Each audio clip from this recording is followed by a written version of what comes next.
show. Frequencies wild on the wave. Weekend warriors you crave.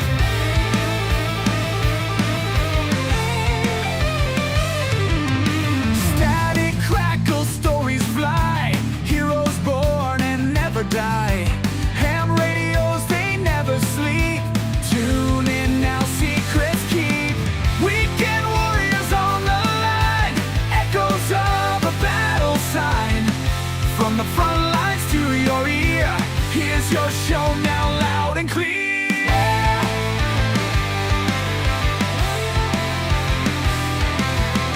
Airwaves buzzing, tales unfold. Voices young and voices old.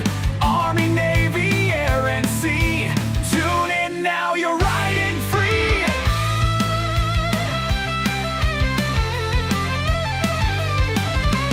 Mic on loud, our crowds roar. Every tale you can't ignore. Through the static, truth will shine. Tune your dial, it's time to ride. Weekend warriors on the line. Echoes of a battle sign. From the front lines to your ear, here's your show now, loud and clear.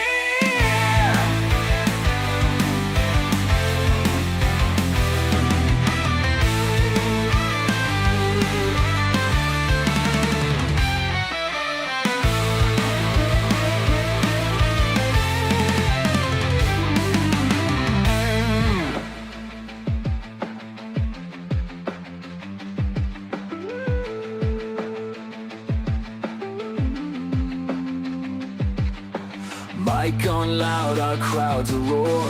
Every tale you can't ignore. Through the static, truth will shine. Tune your dial, it's time to ride. Weekend warriors on the line. Echoes of a battle sign. From the front lines to your ear, here's your show now, loud and clear.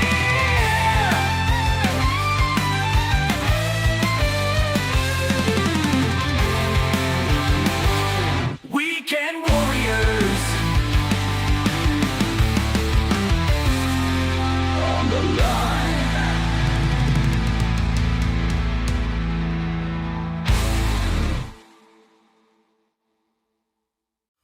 Listen up, maggots. This is the Grouch coming at you loud and clear with another edition of the Weekend Warriors podcast. This is the place for real, no bullshit talk on the harsh realities and irreverent humor around military life. So sit the fuck down, strap in, and get ready for a raw, no-holds-barred discussion. This is the Weekend Warriors.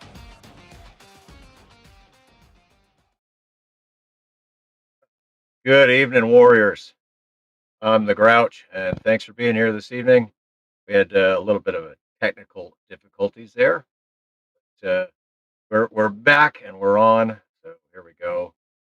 And joining me tonight, we got Dave, the bearded vet. How's it going? Not too bad. How about you? Oh, we're doing all right. We're doing all right. Well, I did get word that Cody will be joining us a little bit late. He's having some soldier problems. So Oh, those days. yeah, you know how that goes, right? Oh yeah. You know, honestly, I think having to deal with, soldier problems is one of the greatest things about being out. Yeah. We don't have them. Well, shout out to everybody in the chat. We got Mike N2MAK. We got K Booty Dave, Shannon. Looks like we got a bunch of people watching that may not have said anything in the chat. And I don't know why the Stream Elements bot keeps saying that I need to configure it, but yeah, whatever. I'll figure it out eventually. Yeah. Oh, sweet, Shannon. Hope you enjoy that mead there from American Stronghold. Hope you really enjoy it. Oh, dude, she sent me a picture of all the bottles that came in. That's Yeah, impressive collection. nice, nice. Uh, what am I got? Right now, I got Evan Williams single barrel vintage in my glass. Oh, there you go. I'm all out of the good stuff, so we just got full traditional Bud Heavies. Ah, Bud heavies. Hey, as long as they're heavies. Yeah, I don't do light beer. All right, hold on. All right. Well, while we're waiting for Dave to come back, uh, hey Chris and Traveling Ham, good to see you guys. Thanks to everybody in the chat in green. Thanks for being a channel member. And I actually, you know what? Since this is the first live stream of the month, I've got some free memberships that I could give away. So let me do that, and then we'll check in and see how Dave's doing. So there we go.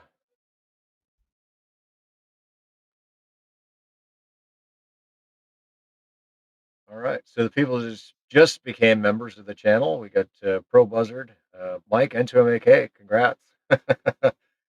Mike Smith, G0FRD, Jeff Wingett, and Shuey. Nice. All right, Dave. You joined me the last one. I How have you did, been yeah. since? What's been going on in your world? Radio. Uh, been busy with radio. As you know, that we have the annual set there the first weekend of August, or excuse me, October. So last weekend, so I was deployed over to the hospital, and thankfully it's only a 5-minute walk from my house. We did a nice exercise. Everything went well. And then on Tuesday, we had our monthly countywide emergency net, or excuse me, quarterly net in the section area, where our hospital net here in the north. Okay. So we've And we've so had some things it going was on. it was successful. After action review was all positive. Yeah, haven't heard back on everything yet. Heard back from few individuals from the set. Um, we did have one guy. He literally like checked out at 11 o'clock because he couldn't reach nobody from his location, whether it was HF or VHF, UHF. Couldn't get any of our local stations, and he said, "See you, bye." Wow. Yeah, yeah. He wrote it in his report that way. His AAR. Yeah. Well, at least he was honest about Oh yeah, absolutely. And then just say, "Peace out, dude." it. Yeah, I didn't get to play a whole lot of radio over the last couple weeks, but I got to go to Nearfest, and that's the New England Amateur Radio Festival. Yeah. Um, that was a good time last weekend. Actually, there's a couple people in the chat that were there as well. No, Um, fantastic. yeah, it's not one of those ham fests that's well attended by vendors per se, but there's Hmm. a ton of flea market tables. Oh, Um, nice. yeah, and so it's an odd schedule, right? So they do it on Friday, Saturday instead of Saturday, Sunday. Yep. And so the people that were there on Friday, there was a lot of good stuff to look at. I think it probably took about maybe 3 hours to do the full, loop back and forth all over the place. Yeah. Right on. Um, but come Saturday morning, it was like half the crew had completely changed over, and Oh, so you had a whole bunch of new stuff. yeah.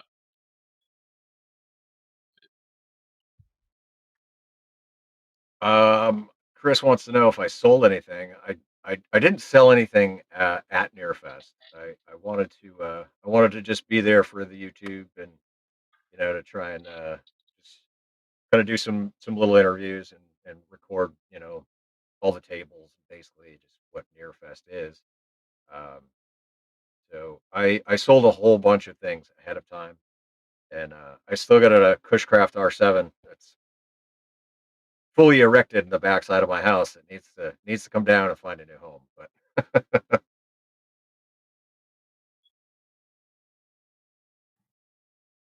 Ryan, Yeah. Gentlemen, how are Hey, you? how's it going? all right. Well, you're just in time. We're just doing our check in. And so, how have you been? And tell everybody what's been going on in your world. Uh, just just wrapping up the college term. Life been crazy, but good. So that's just about it. Have not had a chance to do much of anything but work, which is sad. You gotta make a little bit of time in there for the fun stuff. So that way, you could decompress and not be solely focused on work. Well, I have been playing some music, but beyond that, I haven't done much else. That's my only sanity right now. All right. Now, are those all ukuleles? Mandolins, ukuleles, guitars. Over there's banjo, bass guitar, acoustic guitar. I'm a bit of a hoarder, not just radios but instruments as well. Now, see, all right. So I mentioned to my therapist that I thought I was a bit of a hoarder because I don't like getting rid of things that I might find use for in the future. And she corrected me. She said, "No, that is not a hoarder thing." She's like, "Because you can get rid of things, and you're not holding on to things for the sake of holding on to things. The things have a purpose, right? Yeah, it's not hoarding. It's just Fair collecting. enough. Fair enough. It Yeah, was see, sad decision. Shannon, Shannon's got it. You're a collector. Yeah, yeah. I'm a collector of collections, and my hobby is collecting other hobbies. Now, But I, can you play dueling banjos though? not on demand, but yes. All right, because that is by far the most iconic banjo tune ever. Cripple Creek's up there, but yeah, yeah, Yeah, yeah, Cripple Creek's good too.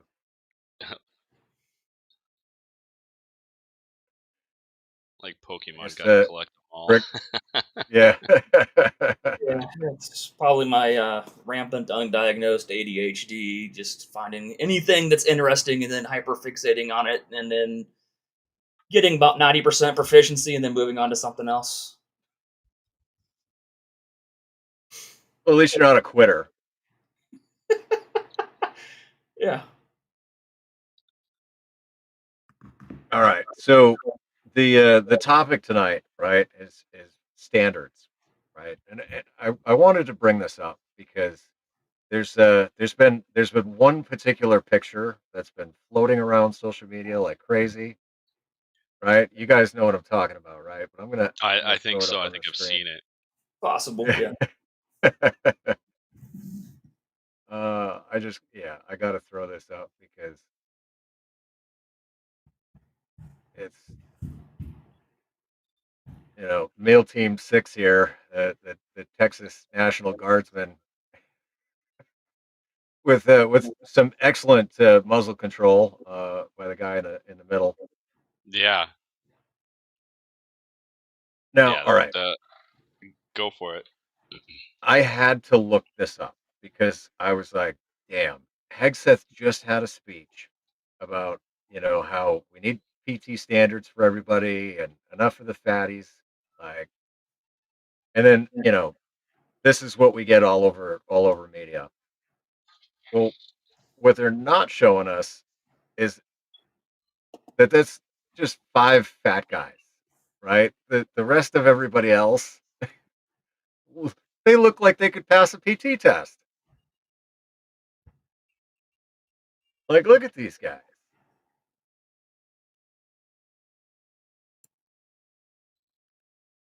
So I don't know. I thought it was an interesting thing to see. Um, I don't know. It's just like the media is so good at lying to us all the damn time. Find the one extreme and exploit it. Sure, Cody, you are attacked. No matter how much of a fan of Texas barbecue you are.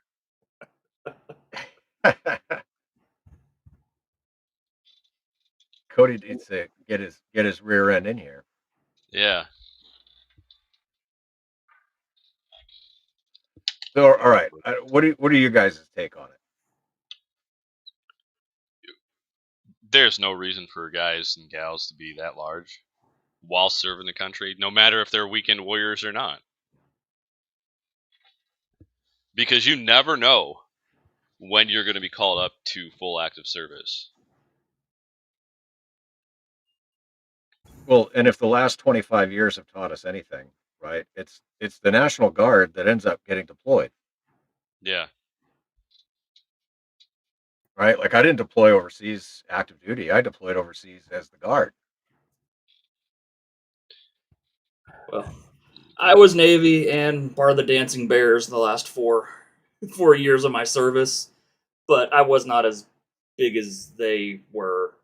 I'm bigger than they are now, but so try not to cast You, too many stones. But I'm also not trying to serve my country at the current point. yeah, you're not trying to pass a PT test these days. Yeah, right? I don't know that I could pass a PT test these days. God, I know I can't. My shoulder my shoulder sit-ups are done. I can't do it. I've got so many problems with my back now. I know I can't do a run. VA told me about a month ago that I've got arthritis in both of my hips, and I'm like, jeez, man, I don't need that. Yeah, I tried to do pull-ups at the air show last year. Mm-hmm. The Marines always bring out the pull-up bar, and I was like, yeah, I could still do pull-ups. I did 3. I don't even think I could do that many. I probably couldn't do one now. Yeah. Yeah. To be honest, Well, you don't have to do pull-ups in the Navy, right? I don't know what the current standards are. Didn't when I was in, but that was 20 some odd years ago. Sit and reach, push ups, sit ups, and a mile and a half was the extent of what we had. Wow. Sit and reach, like the old presidential fitness test. Yep. Wow. So you I just haven't pull done one your of those. stomach off the side, touched your toes, and you're good.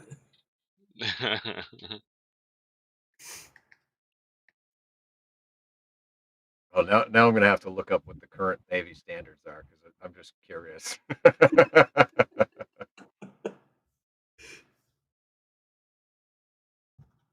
Well, I don't know. I think standards is a good thing. I think the reduction of standards over the years has been a detriment to the military. Uh, Chris had asked here. He said, what do you think of the no fat flag officers?" It, that's one of those things you should be leading by example, right? Like, I mean, if you got fat, overweight officers that can't pass a PT test, how do you expect the enlisted to look up to them and be like, oh, I want to be like that guy? I mean, not that any of us wanted to be like an officer. God, no.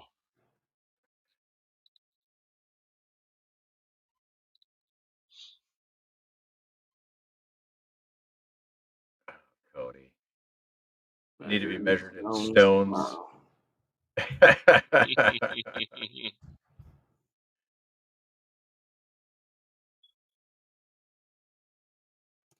Yeah, swim was an option when I was in, but no, I'd still rather run. Even today, I'd still rather run with maybe a quarter of functioning knee. I mean, swim makes sense for the Navy. Yeah, That's it a makes sense. logical PT test. But to be fair, with my job, I was going down with the ship anyway, so trying So to do all the what'd you do? triplet instruction. down underneath. No, I was in the Radio Shack, but having to do all the sensitive and classified material destruction was not making it off.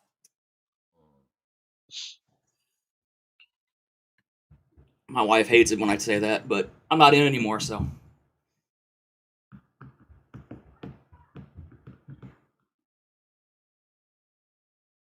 Chris was cheering during the speech. All right.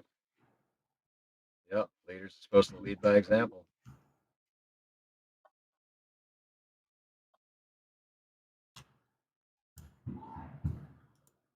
I'm sorry, but rowing is an option?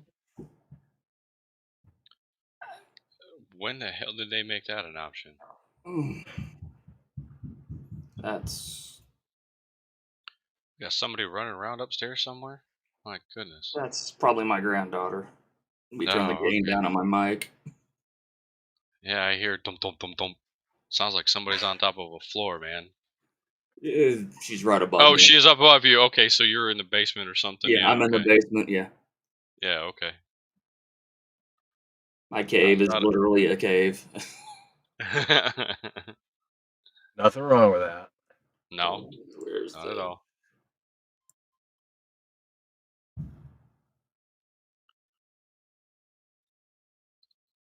Let's see, where can I turn it down?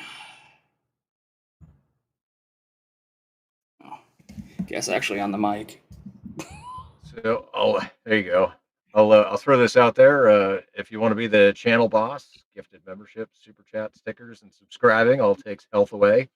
And Bob is almost out of health, so we're due for a new channel boss.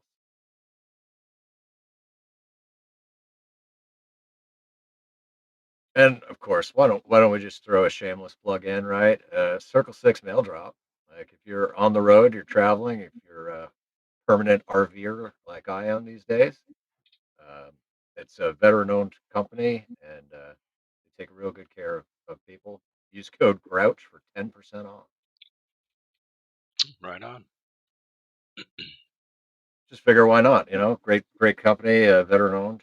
Might as well give them a plug. Yeah.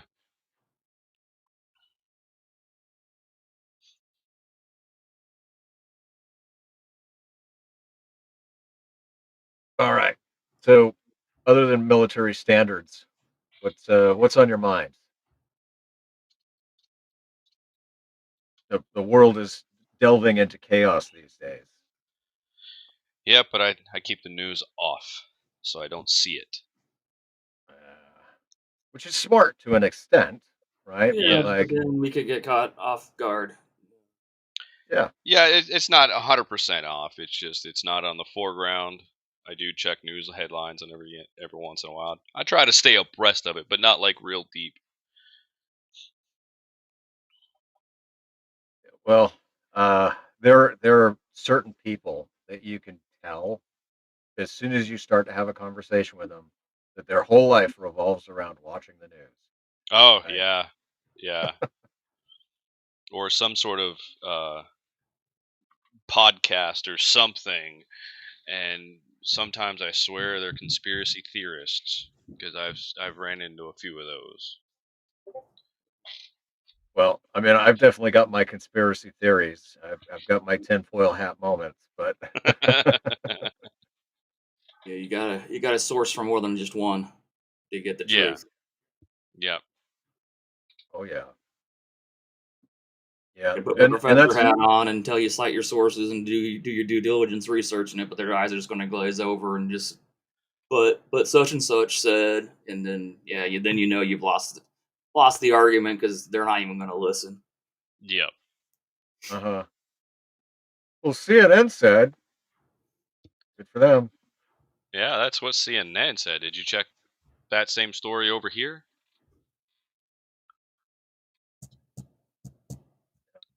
That's where I got into Brown News.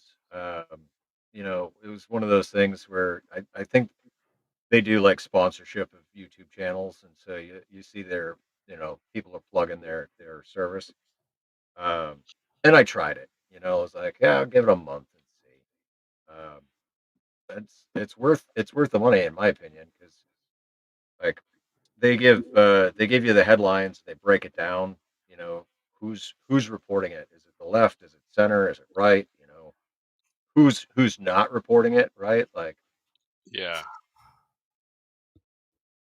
In Zuck, we do not trust. oh God, no. No. You can let the algorithm take the wheel, but still don't trust him.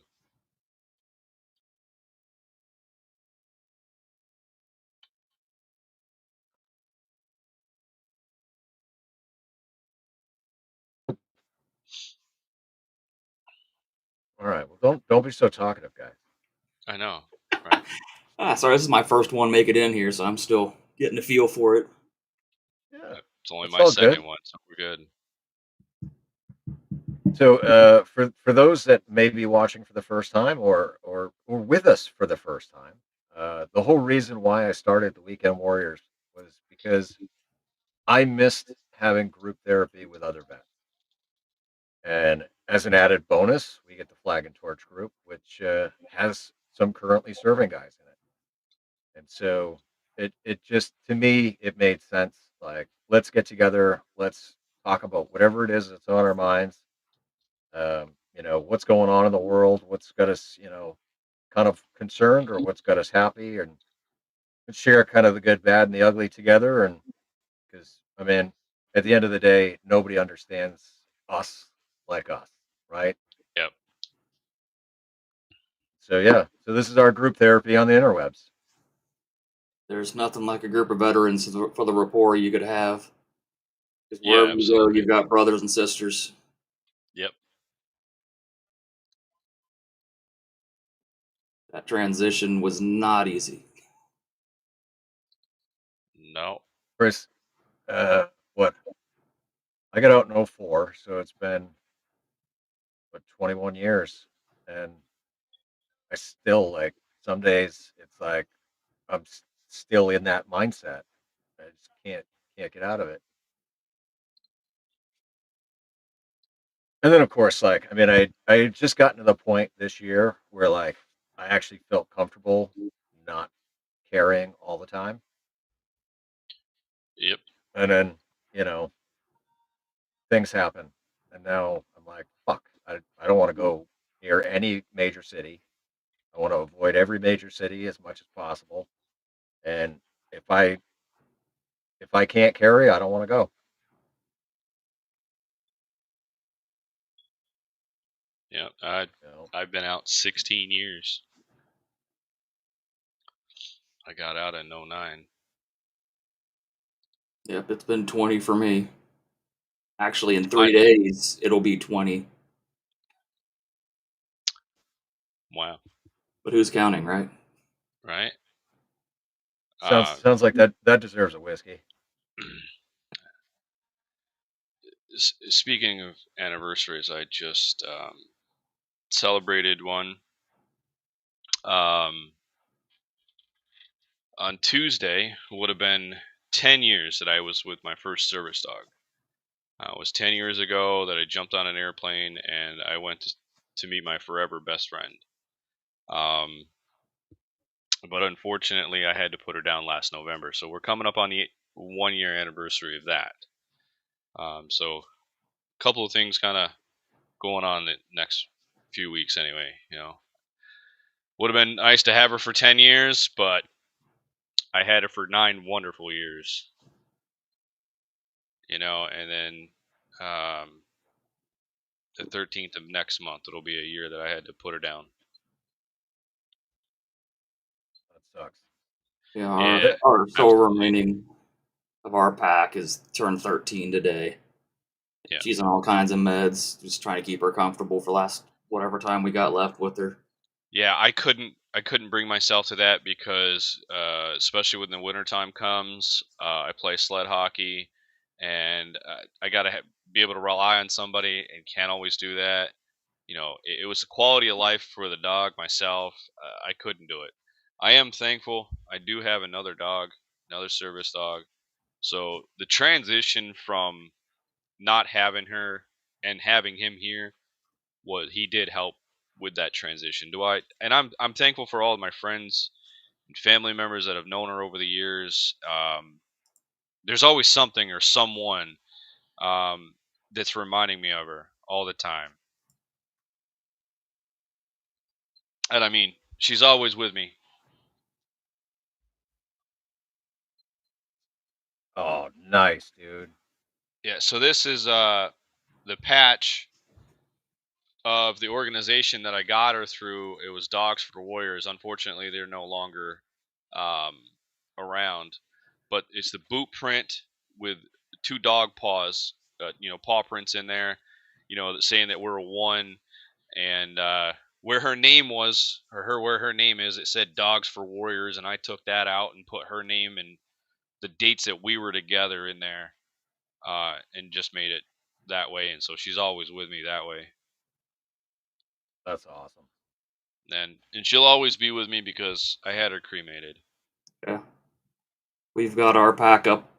They've got a place of honor on one of the bookshelves in our library. Yeah. We went from 4 to just 1 here in the last year. So. Oh man. Wow. And it's.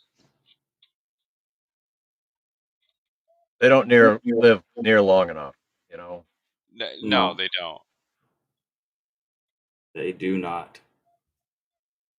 I mean, I got Watson through a program here locally. It's called Operation Delta Dog, and they take young dogs from kill shelters and match them up with disabled vets. And you go through a 2-year training process together.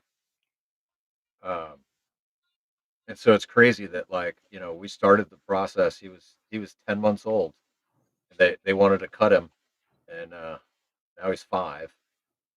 And I'm dreading. It's like shit. At best, I got maybe another 8 years. Yeah, at best, yeah. Yeah. Bricker had asked, where did it go? This Are you one getting here? back into the saddle? Yep, that's the one I was looking for.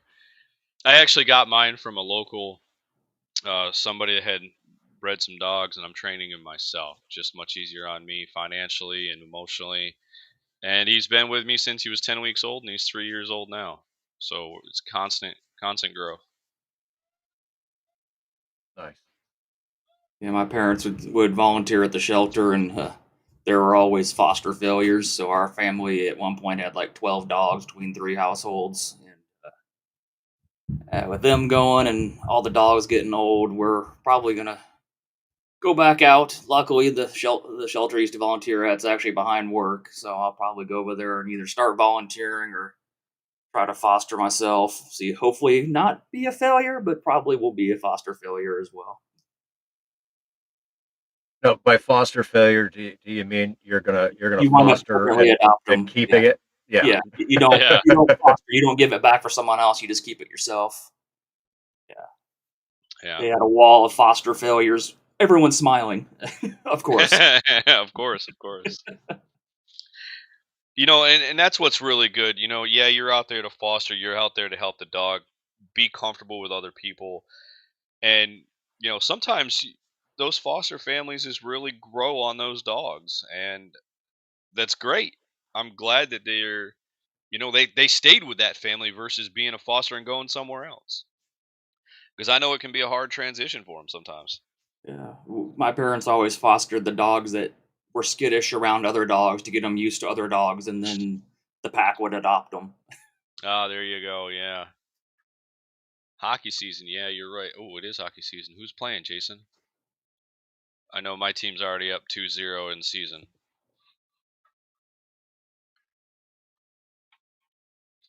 We had a game Tuesday and Wednesday, Tuesday and Thursday. So. Your sled hockey? No, the Pittsburgh Penguins. I'm a Penguins fan. I started following those guys back in 16.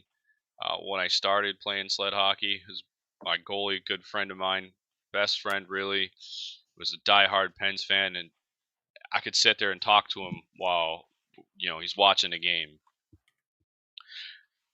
Oh, Jason, are you that close to me? It's because possible those are with two that call local sign. teams. Yeah, and well, the Watertown Wolves, I know who they are. Because it's Watertown. Yeah. Well, I am a Watertown native. I hate to say it. Not. I was born in Watertown. Oh, you're in Binghamton. Okay. 3 hours away. That's not too bad. We. I was born in Watertown, but I was raised in Sackus Harbor most of my life, and I knew that 1812. The War of 1812, like nothing, man. I knew it, and then over the years, I lost it all.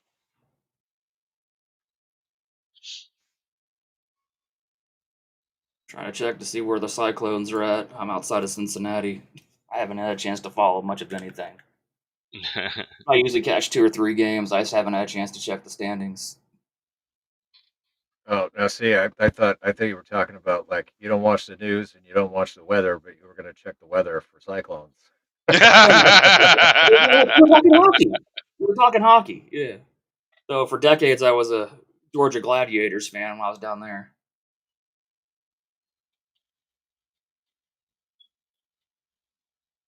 I am a weather spotter, but yeah, no. I do check the weather. I don't follow the politics as much as I possibly could. I'd rather not get angry all the time. Yeah. There's Mr. Salt- Cody. Salty. Hello. You square away your soldiers. Hua. Well, I got a fresh haircut. I don't know about him, but yeah, Fresh man. haircut. What is that? Yeah, I'm looking slick. No, I actually Yeah. had to get a new ID card picture today, so I figured I'd shave off all the silvers and grays, so it kind of look presentable. Just give it time. Eventually, there'll be too many of them to get rid of. Oh, they're starting to grow out of my nose and my ear like a champ. I look like my grandpa, man. Like that. You're not supposed to do that this early, I guess. I don't know. Yeah, we don't go bald. It just grows everywhere else. The hair migrates. Well, now, all right, but so on that kind of train of thought there, I've noticed that where my boot socks sit, like from there down, is almost completely hairless now. Like I don't understand it. The socks just pulling my hair out slowly. Like, Yeah, lots of friction, I guess. Friction Yeah. and just sanding it away. Do you wear really like woolly socks for the most part? Or? well, it depends on the season. Yeah. I mean, fall through bad. spring, yeah, wool socks, but summer they're the thin cotties. Are you kind of a bougie guy when it comes to your socks? Because that's No, kind of they just have to be clean and dry and comfortable. I had this I don't know discussion the other day about socks and wearing the green army issued socks and stinky feet and all this jazz, and did a little bit more research. Of course, I knew this, but I had to get reminded. But somebody, one of my neighbors, his wife was complaining about him wearing like black, ankle high, or excuse me, calf high, regular like PT socks in his boots. He's like, man, his feet always stink all the time. I was like, well, he's not wearing his green socks. It's like, well, those are dry and they're crunchy and they feel weird. Like, well, the reason why is because they sew Silvertine into them, and Silvertine keeps the iodized smell away from your fucking feet. She's like, what? Is that true? Yeah. You can wash them 1,000 times and they still don't go away. There's a And they lot do. of, but yeah, there's a lot of science goes into it. And then I went down the rabbit hole and I found out like the Canadians have like very special fucking service member underwear that's super expensive. It's got Silvertine in it. Wow. Like, yeah, multi-day chonies in the Canadian Armed Service. What's wrong with silkies? Yeah, where you wear them frontwards, then backwards, then inside out, Right then out, front and back around again. again. Yeah. Easily 5 days. Yeah. Well, Cody, since you were late, you missed when we were doing our check in. So how you doing? What's been going on, man? I'm pretty good.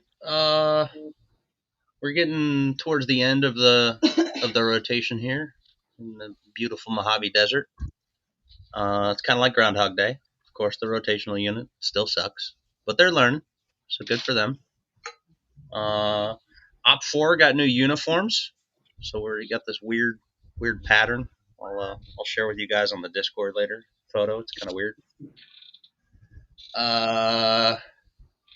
And then I think we're starting to see Uncle Petey's hammer come down, and some cultural changes within the Army regs and all that stuff. So that's what we're battling for the week.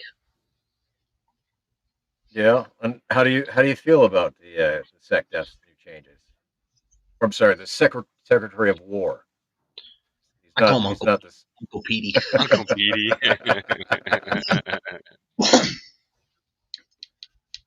I rewrote some of the lyrics to War Pigs for the generals gathering in their masses. It's pretty funny, but I don't think I could sing it on the YouTube. But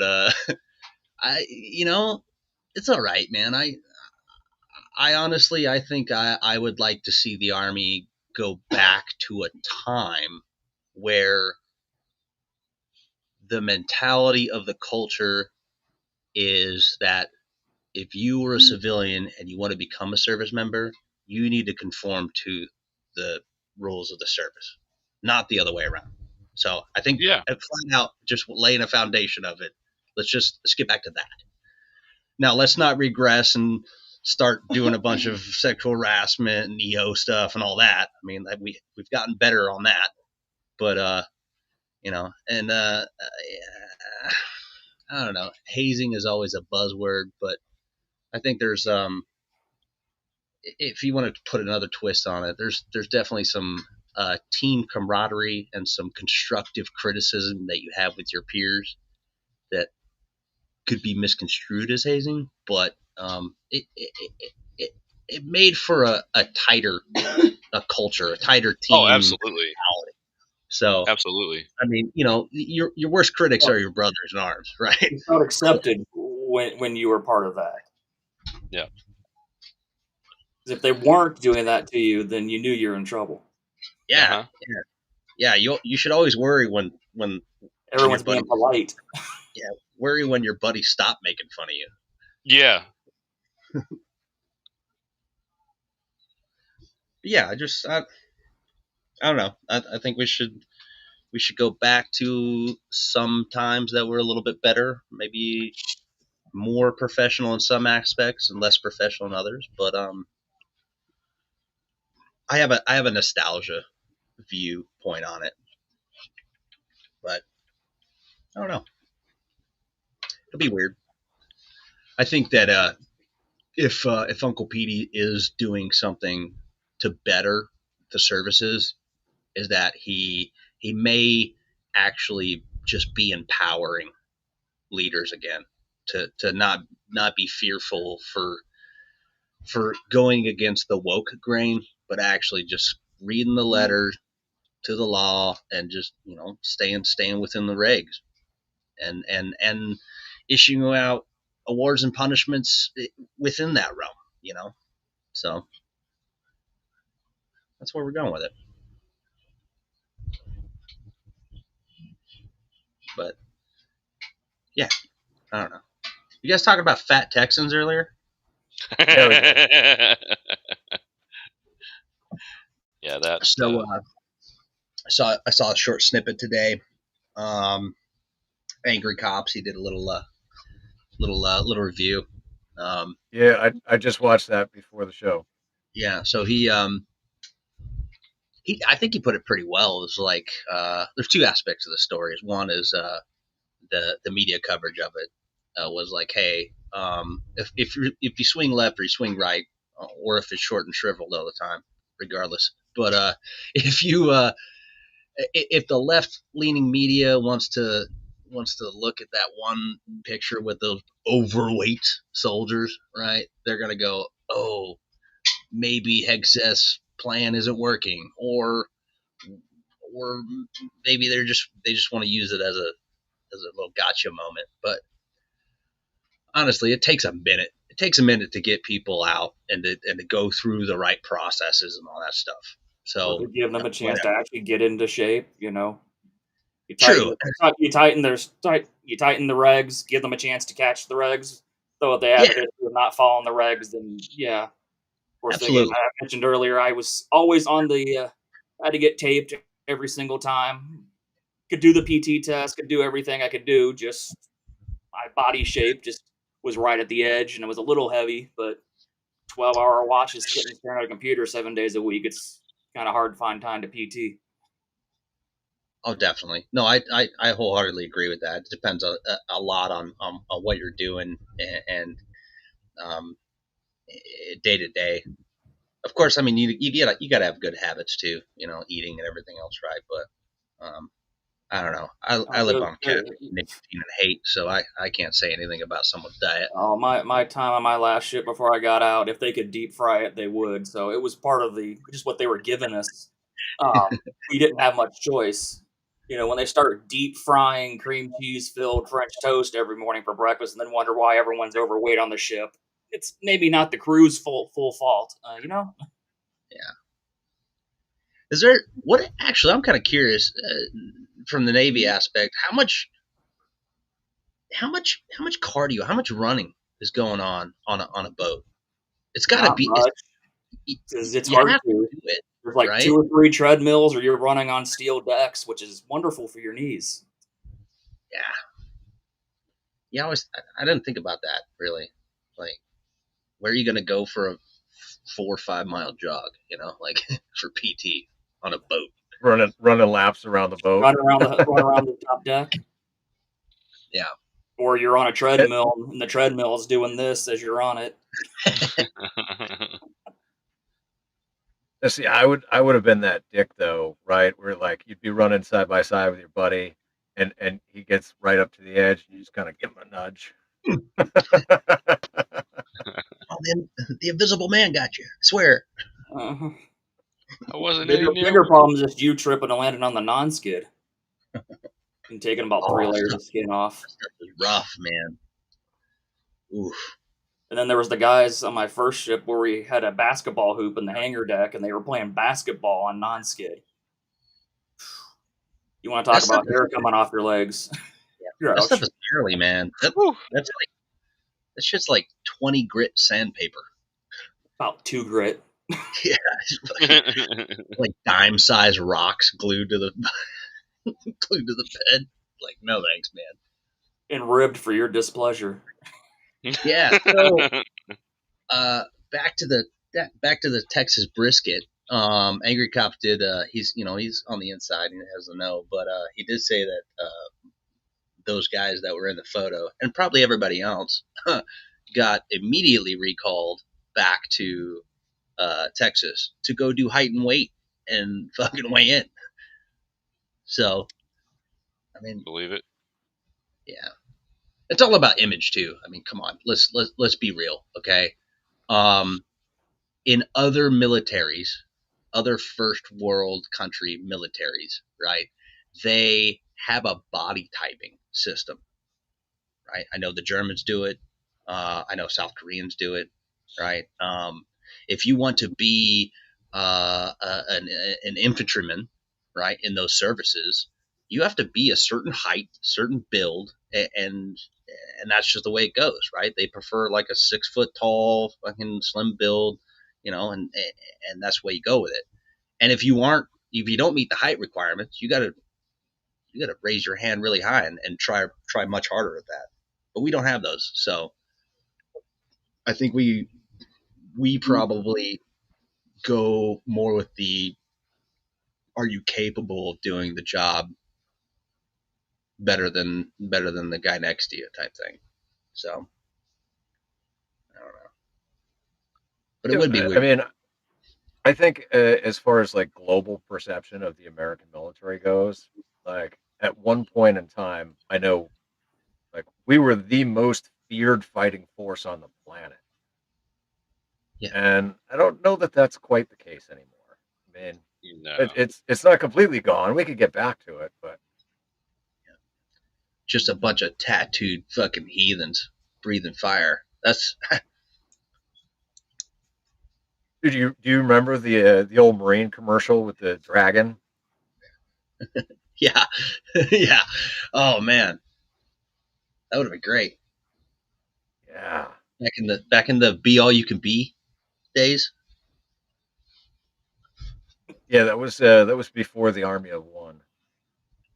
Yep. Yeah, the army What of a individualism. failed propaganda slogan that was. Oh God.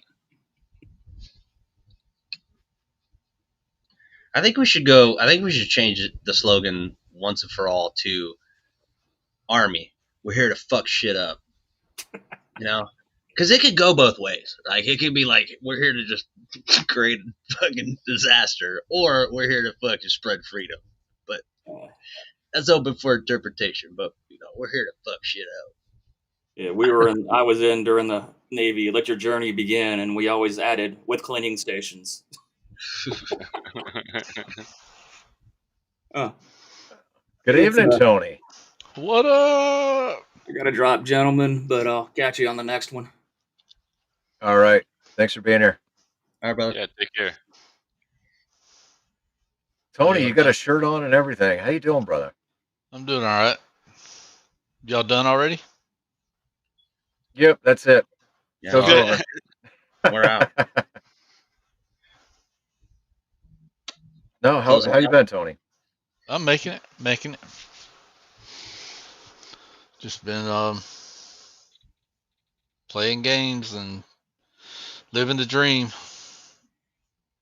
Talking shit to 14-year-olds, telling them you're gonna bang their mom. Actually, most of the guys I play with are 30s and 40s. So has it shifted then? Because I mean, I haven't played Call of Duty in Christ's sake, probably close to 10 years on a regular basis, anyway. And it was always a bunch of teeny little kids. Oh, you You still have hear the the kids on there, but for the Oh most yeah. high part, pitch in their voice. for the most part, I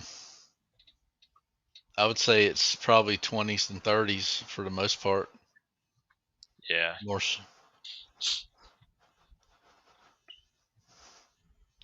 Yeah, once you start, when you do get one of those snot nosed little brats, as soon as you start fucking with them about puberty, they kind of shut the fuck up.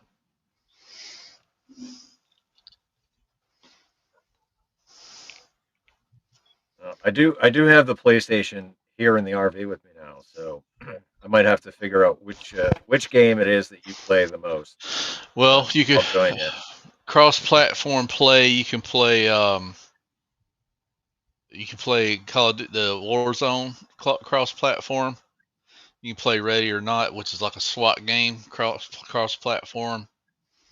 There are a lot of cross-platform games, but I'm mostly just stick to shooters. None of that fantasy third-person magical fucking boots of escaping bullshit. Well, no, that would be Dungeons and Dragons. Yes. I love that skit. That's funny as hell. From Reno 911. No, I haven't You seen you that one. you, you You've gotta never you seen gotta that? No. you find that. Send me the link and we'll put it up. No, it's funny. Like when I was in my late mid 20s to like early 30s, and I played a ton of video games like, all the time. Every free moment I had, I'd be sitting up late night playing Call of Duty or Battlefield or one of those types of games. And I don't know now. Like I mean, I play Baldur's Gate every once in a while, just because I want to play D&D, but I don't have people to play with.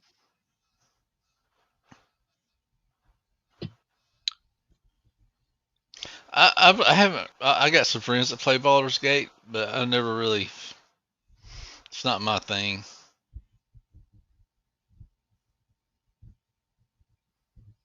Well, yeah, you don't like the magic.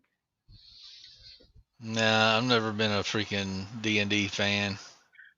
I tried to wrap my head around it one time, and when I was in Korea, when I was in the army, and I was just like, I'm like, well, the beer's good.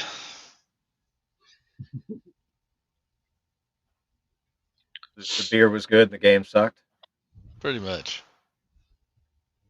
I think I played D&D like twice, man, and I think your dungeon master is the one that kind of really makes or breaks the whole deal, right? Yeah, Great it storyteller, is.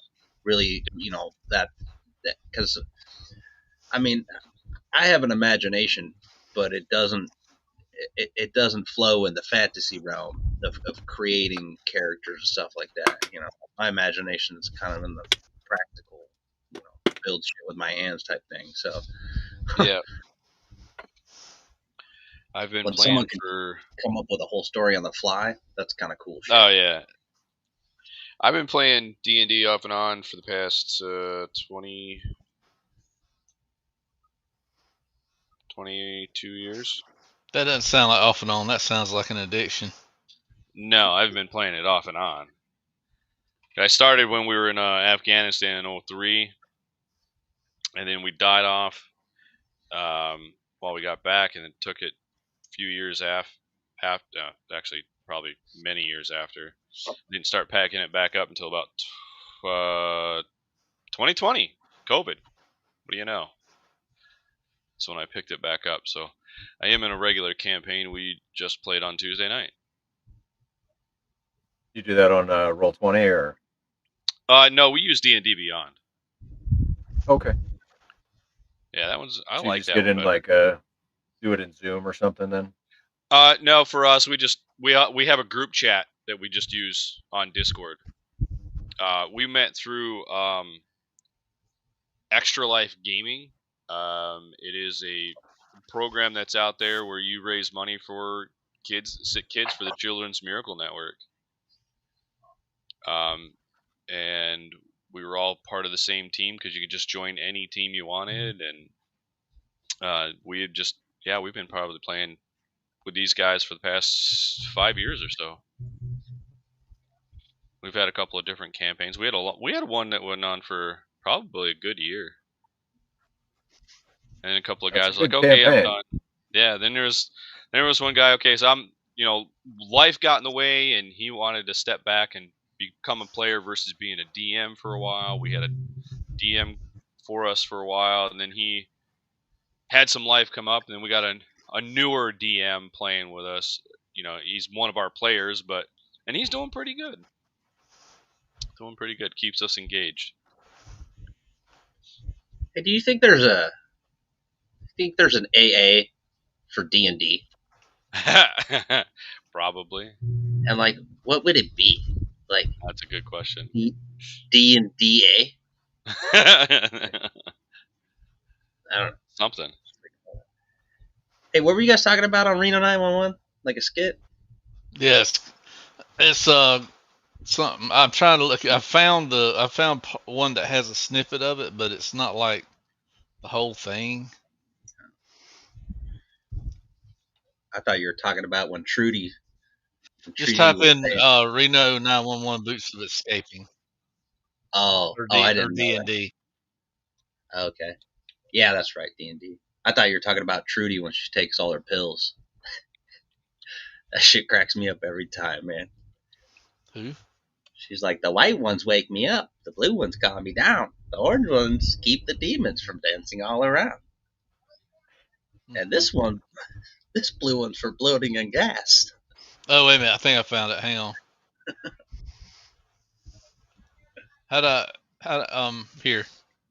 Here's a link. Yeah. So there's the private chat, or you can set it Discord. Either way. Where's the private chat in here? So left of where you see us, you should see a little rectangle down at the bottom. It says private chat. Mm, no, I do not. I promise it's there. And shout out to those that are watching on X. Here, I'll send it to you, and you Unfortunately, put it in there. yeah. So unfortunately, on X, they're not able to chat live with us like they can on YouTube. But Well, we're yeah, on there we go. X See, too. Wow, man. Tony, you figured it out. Yeah. Well, so last time I went with X, YouTube, and Instagram, and for whatever reason, this time when I kicked it to go live, it really was like grinding its wheels on Instagram, and it errored out. So We It must said, not be. "Fuck you guys." We're It's the not built thought. for the gram. It's the thought police. We're not, we don't dance enough for the gram. We're not pretty enough for the gram. Yeah, I ain't and got we the will hips. share the audio as well. Hopefully, yeah, the audio should be all in its own, so it shouldn't interfere. All right, so here we go. Let me put this here, that.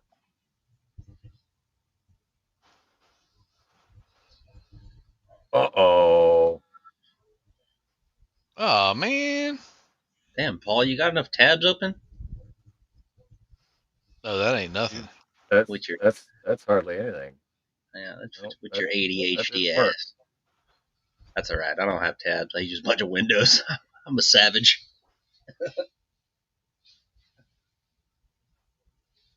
Oh, bummer. No, that's not going to work there, Tony. Hmm.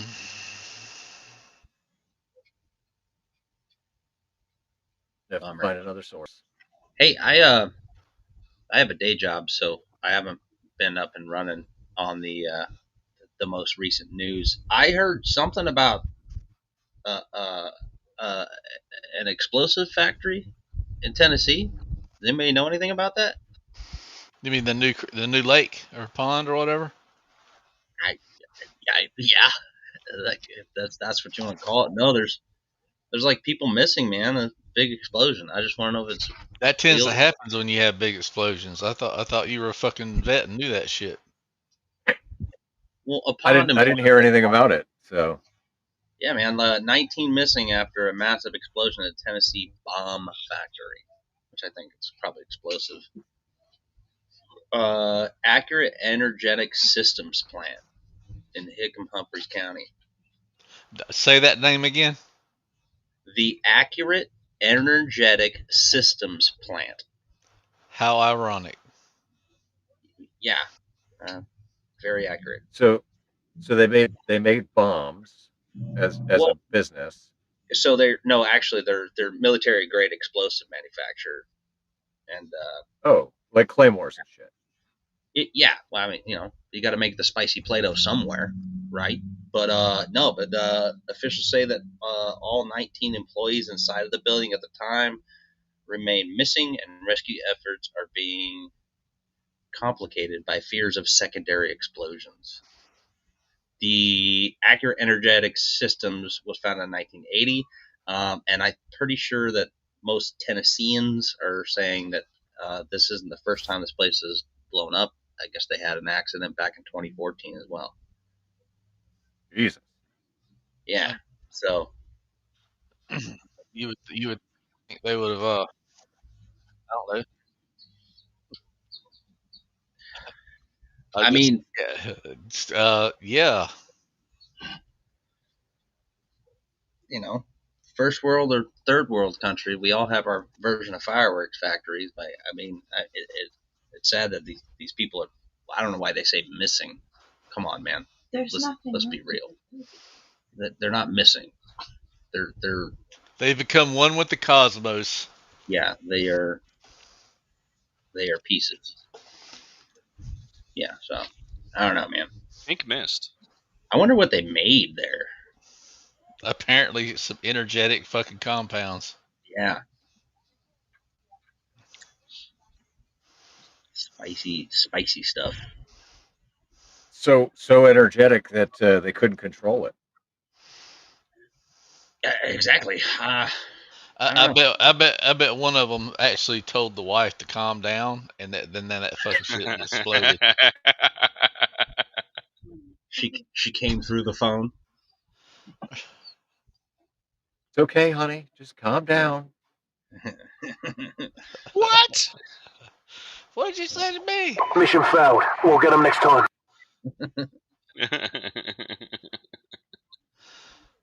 I hate doing this, but the only place I've been able to find anything is like on Facebook and Instagram.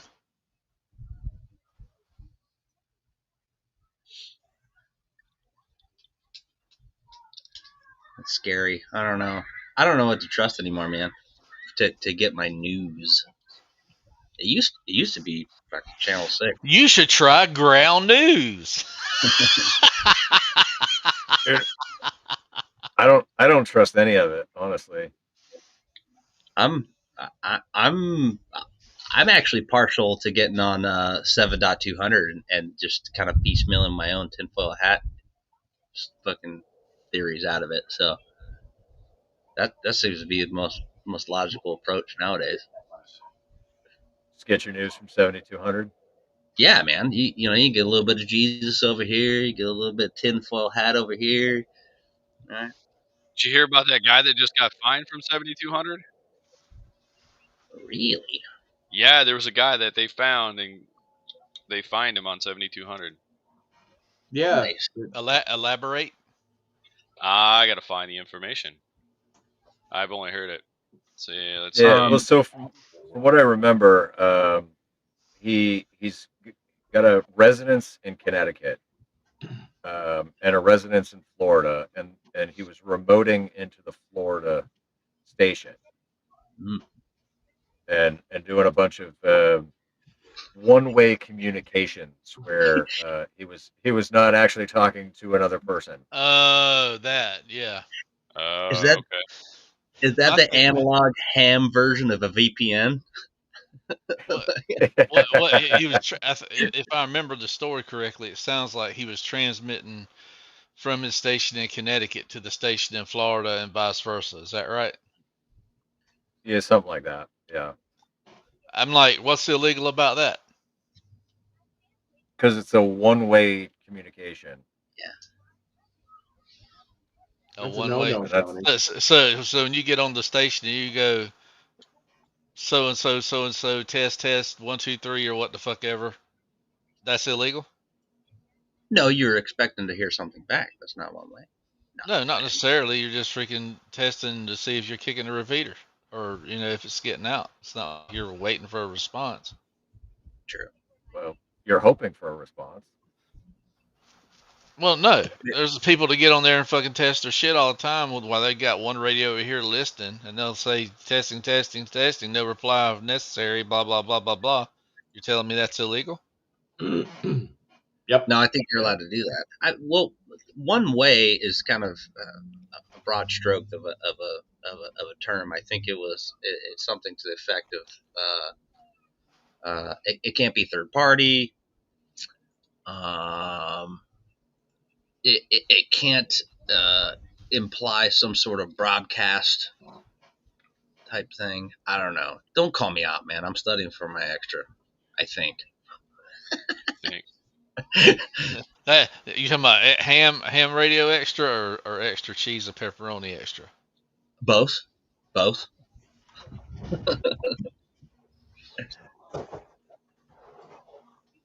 Yeah, I couldn't figure out why the fuck I was getting really cold.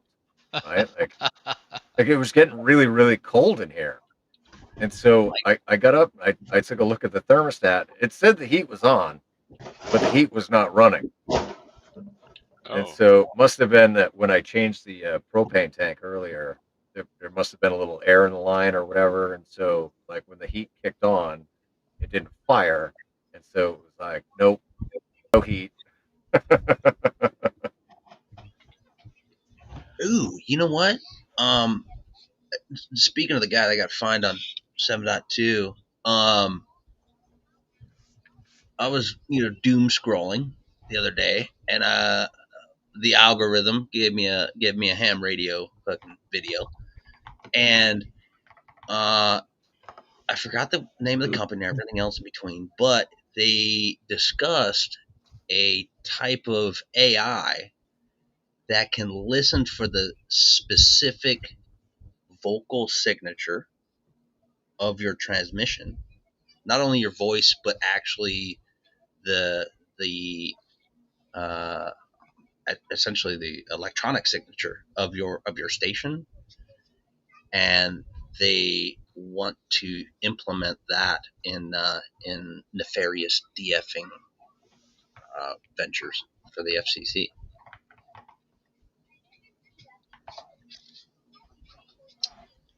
Thoughts, comments? I'll drink my beer. I don't know. I just found a YouTube talking about it, and I sent it in the chat there. Yeah. Yeah. So I got this up. It's WD4DAN, front end overload. It's only a just shy of 5-minute video. If you guys want to watch it, I'll put it up. Or Dan. But the 7200 guy. Oh, okay. Yeah, it's about the 7200. That guy KA2FPZ was the station's call sign. Oh, I love that guy, man. He has the best shit.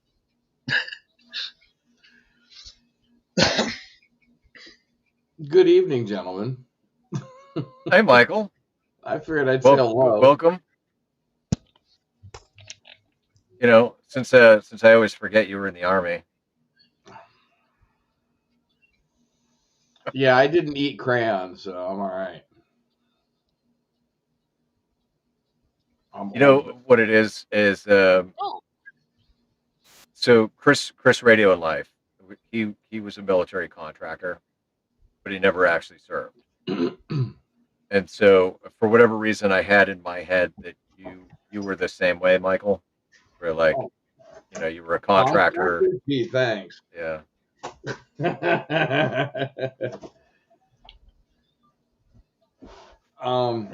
No. Mike's been hit in the head with the green weenie once or twice. Just look at the shape of it. He's I do have a Mr. Potato Head. He's been trauma bonded.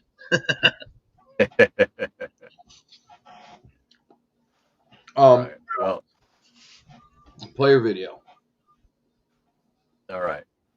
So this is WD4DAN, his video on the guy on 7200.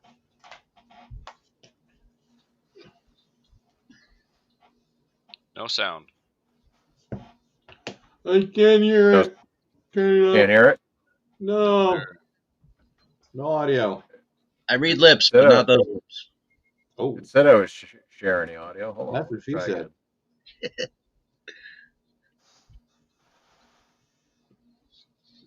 Cody, you look really good behind that microphone. Really? Yeah.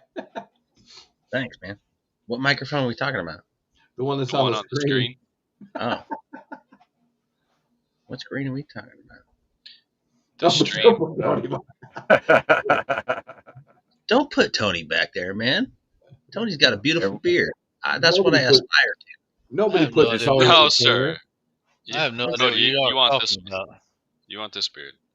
Once Uncle Petey lets me go, I will work on my lower facial hair, and it will be glorious. No, it's gonna grow in like shit, but we'll be all right.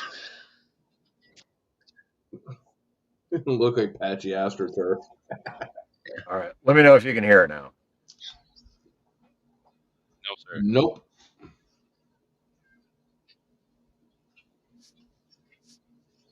Still no audio? Negative. No, senor.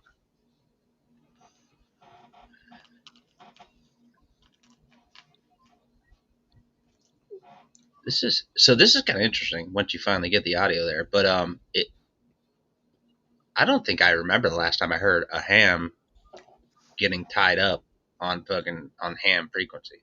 Right. I have no, not on ham frequencies. Yeah, and getting big boy FCC fines and all that shit. Like the last time I remember, it was a ham that was doing nefarious shit down here in California, where he was on public frequencies, public service. On public service. Yeah, he was intentionally jamming. That is a big no. Huge no. Yeah. So what was funny is he was jamming like CHP frequencies and other ones that are law enforcement. Doing God's work. Dude, and they tried slamming him, not for just like his own transmissions, but also slamming him for other people's crimes that were conducted during his nefarious transmissions. Right? Like you can't be held guilty for somebody else's shit. Mm-mm. Yeah, but they were saying like it could have been because of the frequency he was on.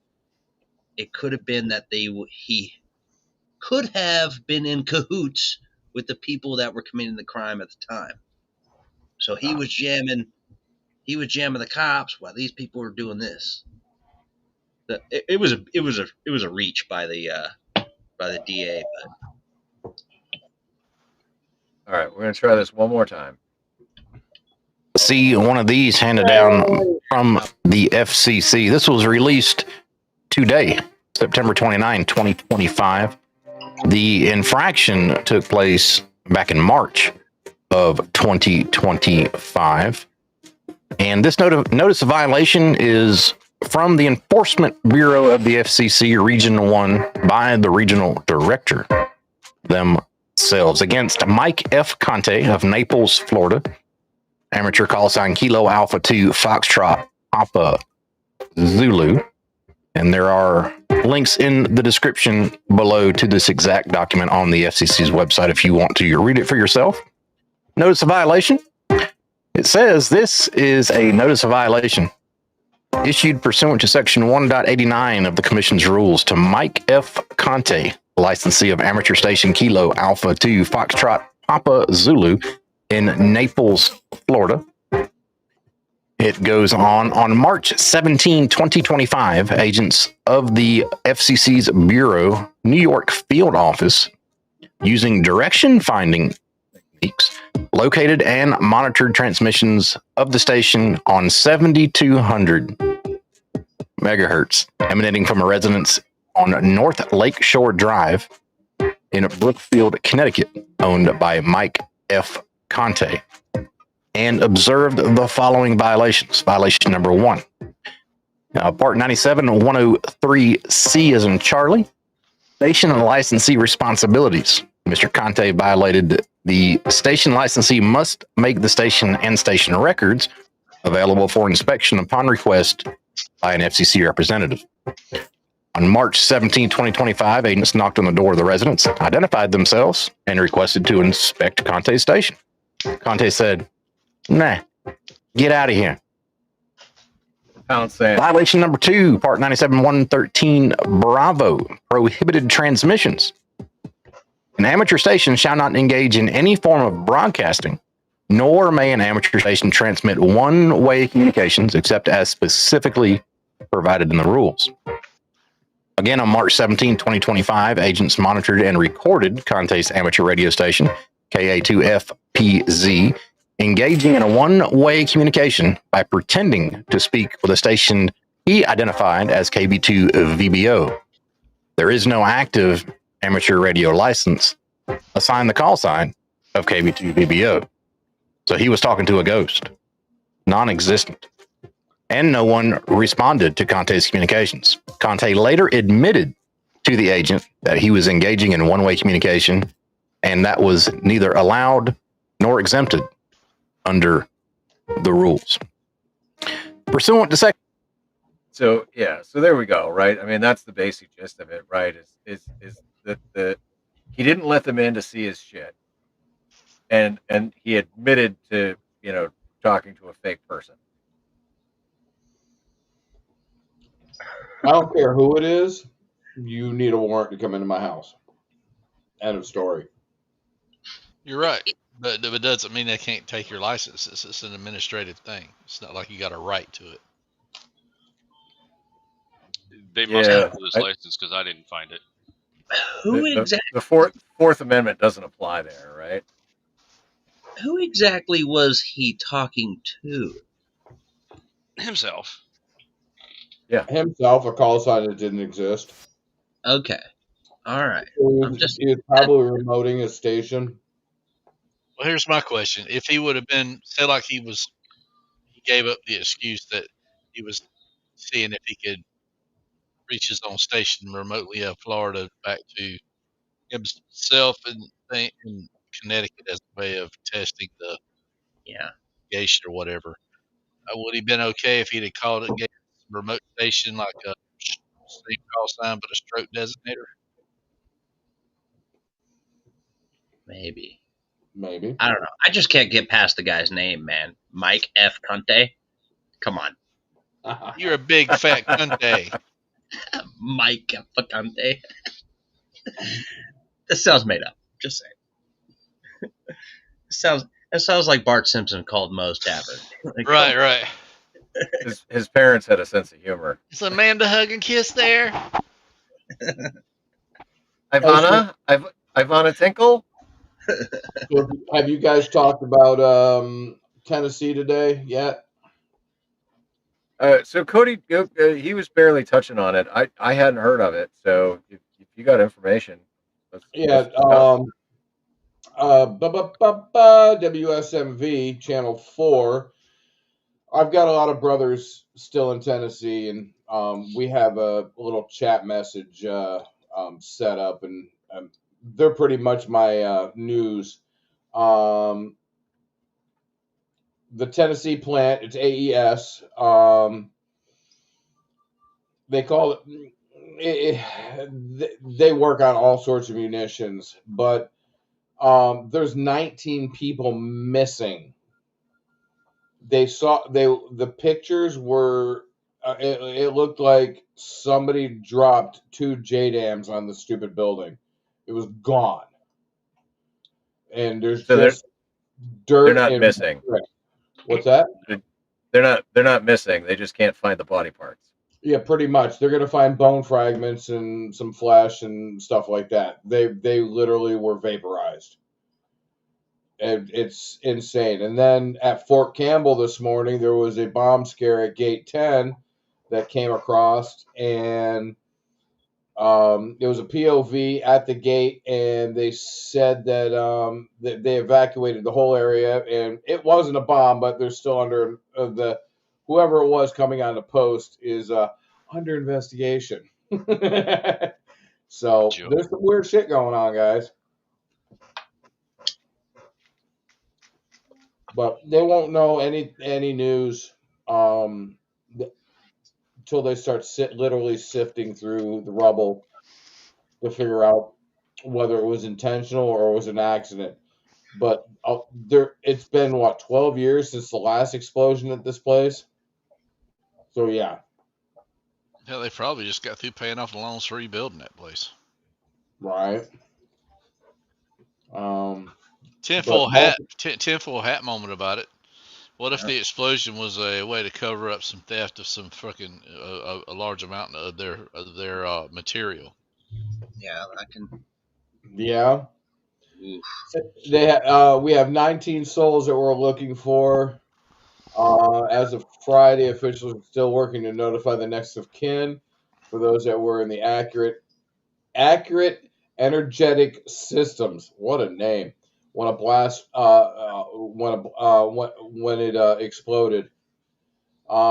Tennessee Emergency Management reported the incident, and they have established a hotline to coordinate missing people results. The TBI is working on that too.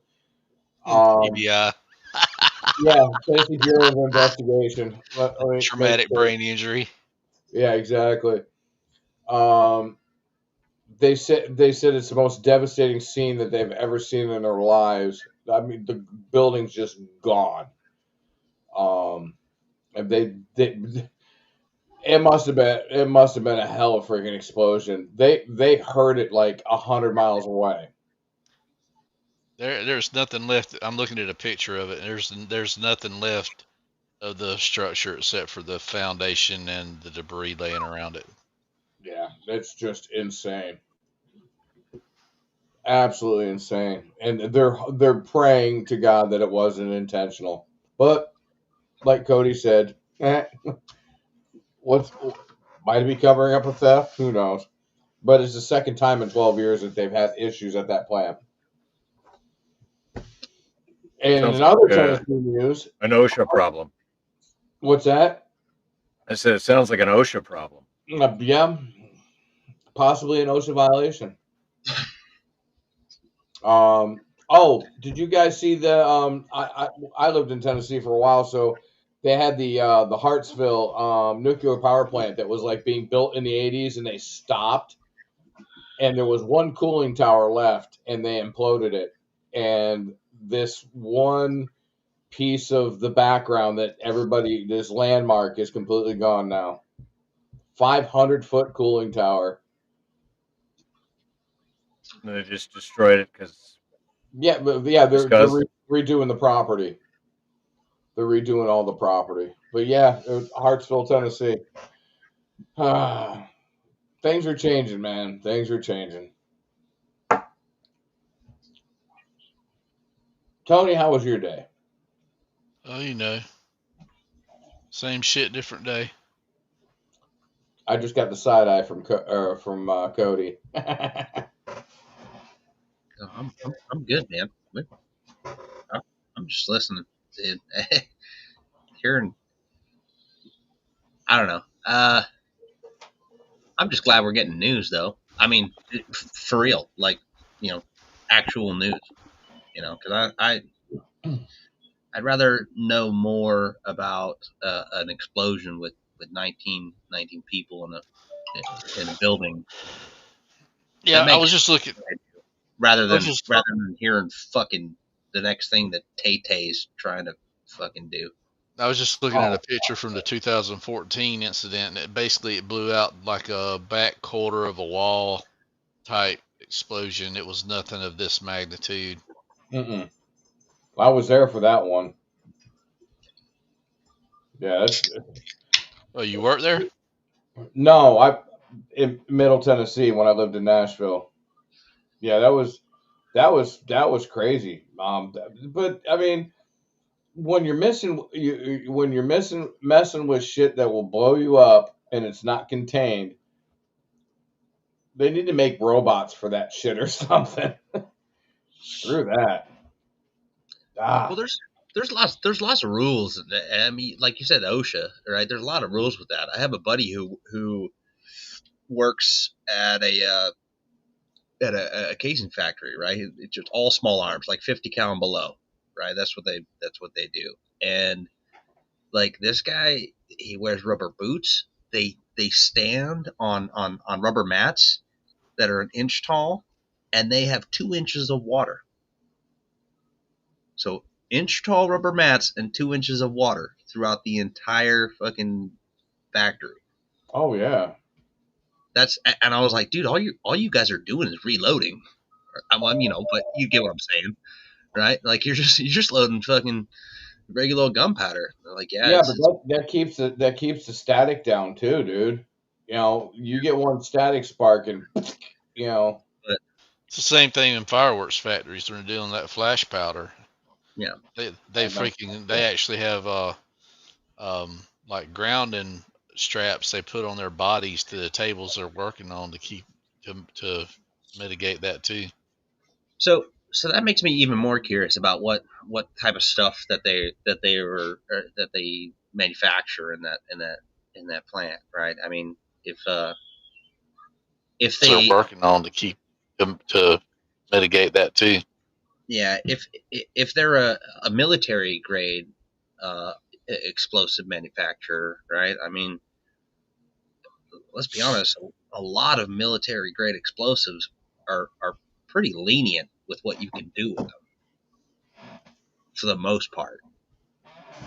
So I don't know. I mean, Maybe all they made was tannerite. Well, I'm they looking at said a You know? they I'm said looking at they made munitions, so it could be anything from 5.56 to whatever. I don't know. I actually, you know what? I could look it up. What Here's they another. made at that plant? I'm Here's looking at another a picture. I'm looking at a picture of the grounds of the plant prior to the explosion, and Here's another. I'm not seeing any kind of bunkerized containment outside Yeah, for things. So I'm not sure what they were making, but I would speculate that given what's going on in Ukraine, right, and our U.S.'s involvement, but our transfer of old munition stock to replenish the whole system. We had a podcast about this, but maybe the maybe their manufacturing has doubled, quadrupled, and they're kind of having some shortcuts, just to pump out what they need to do to replenish other stock. So that could be a factor in there. Maybe, I don't know. Speculating, man. I have no idea. Speculate away. I don't know. But I do think that they should probably change that 19 people missing to a different word. Like, open up the thesaurus, man. They're Oh, they're not. well, They're not. I just got an AI answer. Key products and services include PETN, RDX, HMX, HNS, and TNT. how are you building that in a facility that looks like this? I don't understand that. That's just nuts to me. It's all under one roof. There's no compartmentalization. It doesn't look Yeah, like. You know what I mean? yeah. Usually that shit is. They got C4, M112, military grade charges like M2A4s and M3A1s. They do military and commercial applications for like shape charges, warhead casting charges, and avalanche control charges. If AI is right, man, that's a spicy combination of bullshit. Yeah, the company offered load, assemble, and pack services and manufactured specialized pellets for use in ammunition, missiles, and other munitions. In addition to manufacturing, the Hickman County facility also performed explosive testing, research, and storage. The company received a major government contract for procurement of TNT in September of 2025. So they brought in a new product. So yeah, so a chain reaction happened, and one thing detonated everything else. Yeah, I'm telling you, man. I'm looking at the overhead of this property, and unless I'm missing something, like I said, there's no like when you work a bomb dog, right? And you have to have certain ordnance on hand for training purposes with the dog. Part of that storage is there has to be a bunkerized container that's separate from the fucking office by designated distance, and it has to be a hardened bunker that has to have like 5 ways to access it, right? Oh, You gotta have 5 locks. So for so if you're manufacturing this shit, it would seem to me like any compounds that aren't currently being manipulated for the process of the manufacturing needs to be stored separately in containerized bunkers. That would make sense to me.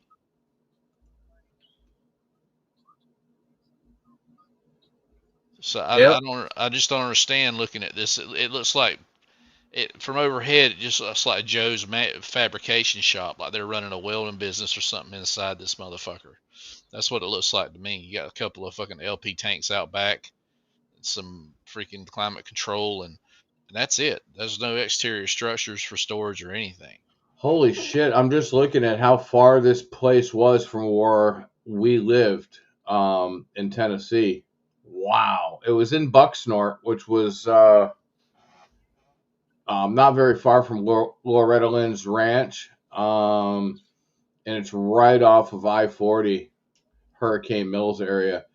But this place I'm looking at Google Earth. This place has bunkers all the way around the property there. Okay, so I was just not seeing it in the image then.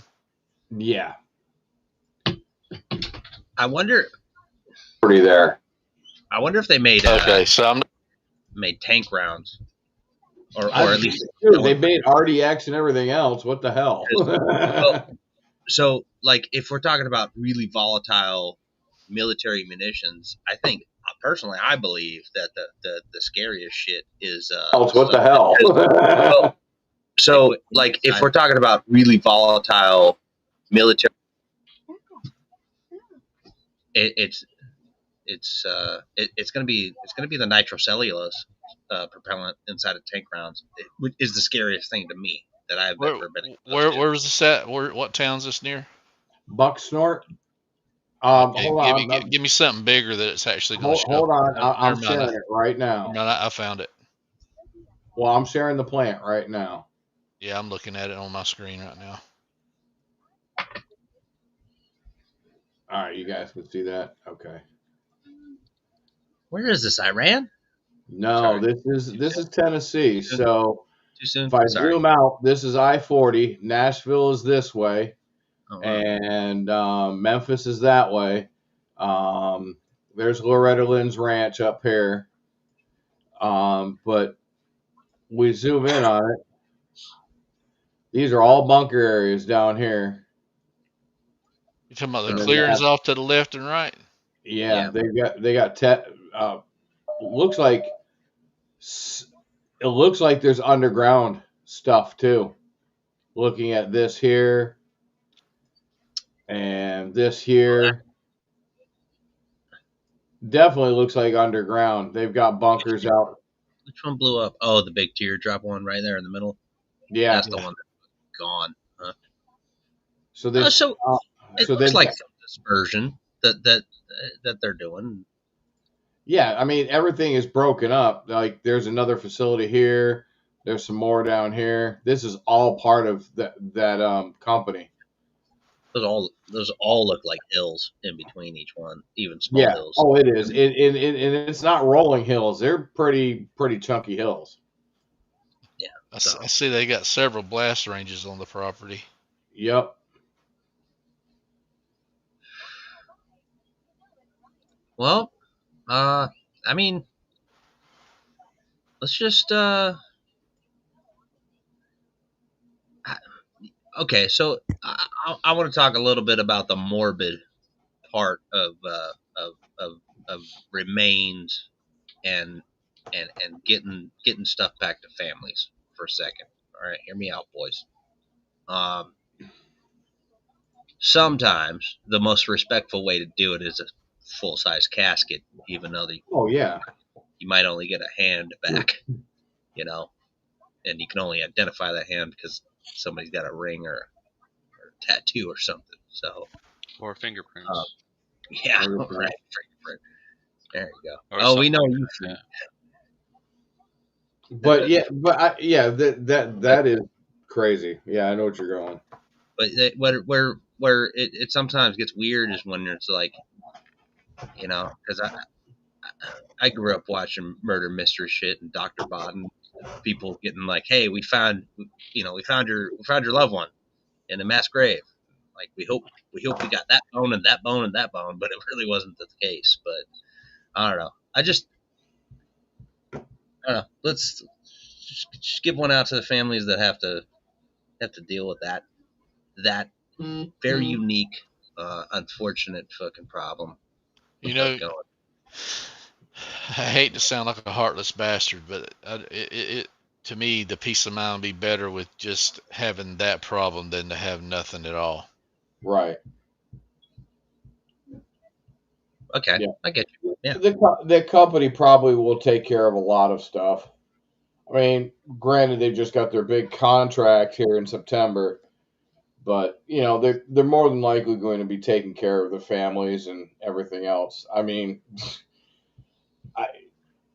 short of a whisk broom and a dustpan, they're in a Ziploc gallon freezer bag. There's probably not going to be a whole lot left. And like you said, being morbid about it, no, I'm being real about it. You know, their families have hope that they're going to find something. They're going to find a 1 gallon freezer bag full. if they get that much.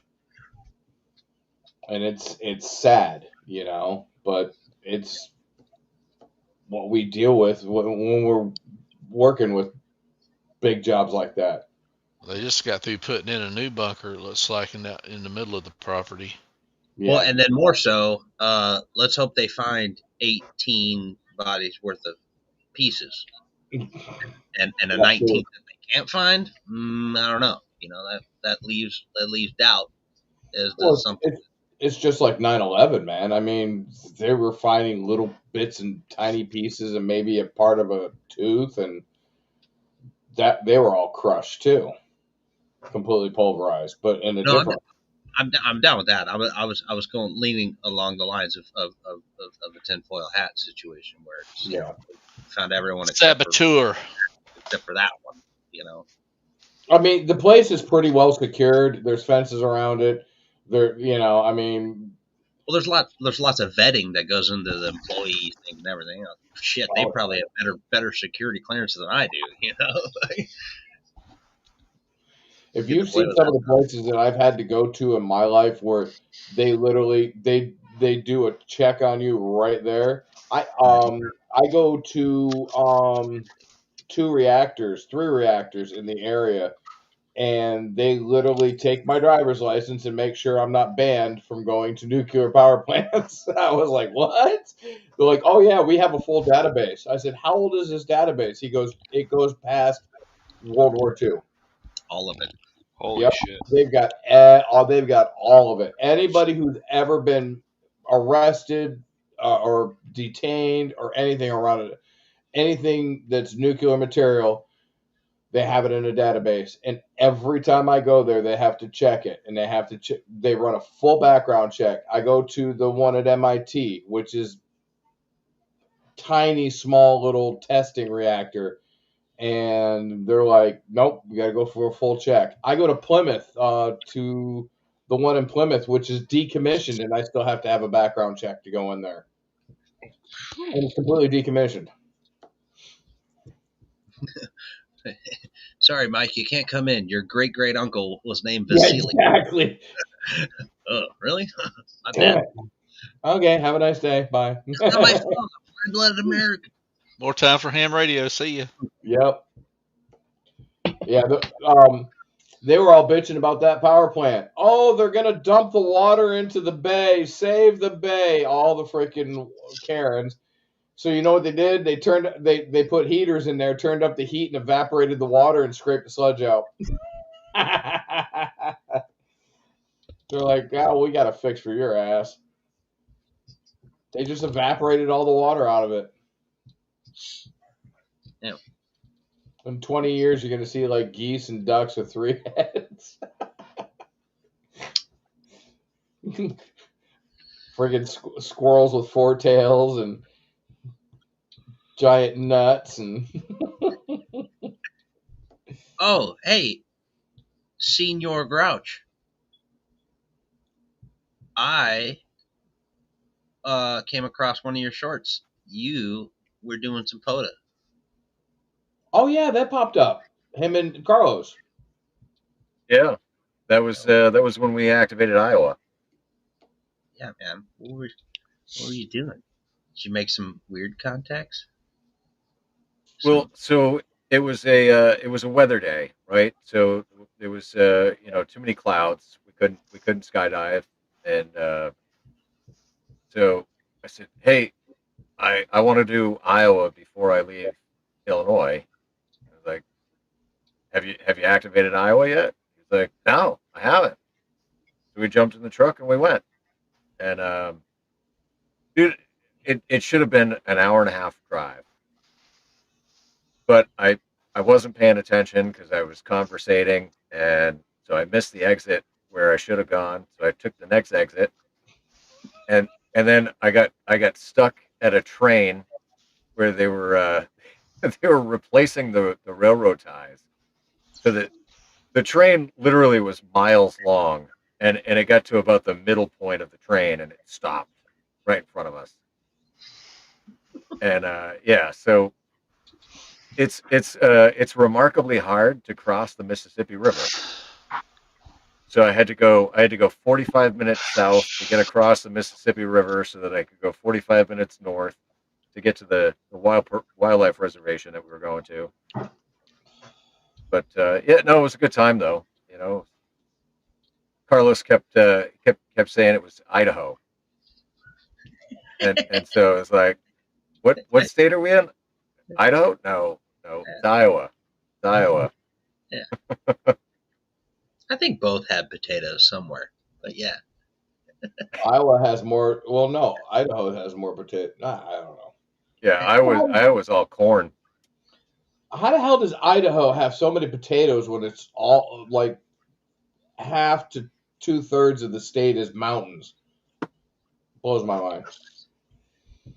There's a big like volcanic basalt thing right in the middle of it too. Yeah. Oh God, what's that underground town that they have out there? Yeah, in Idaho. It's an underground town in Idaho. Oh no, yeah, no Okay, shit. here we go. Alto Atlas. Hold on, man. Let me go to my brain, my left side. Let me go to the left side of the river. Hey, what's the place in Idaho? The underground place. Underground town, and there is no large underground town in Idaho. But the most interesting subterranean systems in Idaho lies Yeah. under Twin Falls. Shoshone Mammoth Ice Caves. 21.6 miles of tunnels. Jesus. I'm sorry, I misquoted town, but what is it called? It starts with an A, right? No, so it's underneath Twin Falls, according to ChatGPT. Well, AI sucks. It says there's also tunnels underneath Boise, which connect parts of the Capitol Mall complex.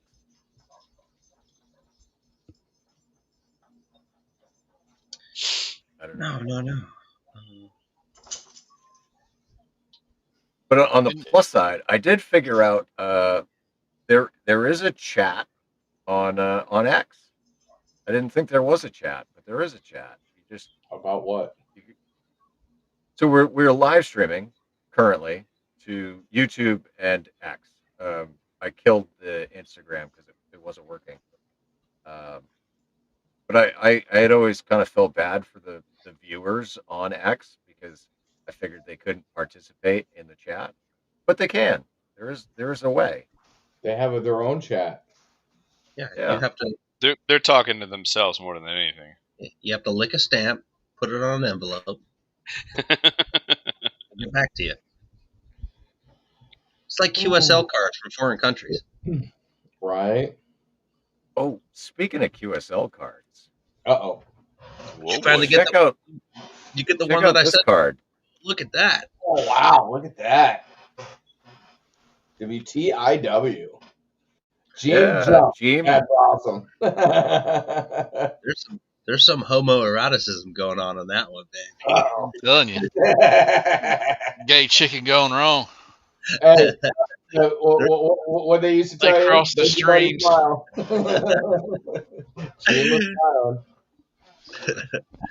That's a good one. That's pretty cool. They crossed the streams, man. Hey, Paul, I tell you the biggest pain in the dick to program, and this is because of you. This is all because of you. If I could turn the damn, there it is. This thing was the biggest pain in the dick to get programmed. Yes, indeed. Once I figured it out, I was like, "Oh, hey, that works." Yeah, it's bizarre, but it will not let you program it unless you allow location sharing. It makes no sense. Yeah.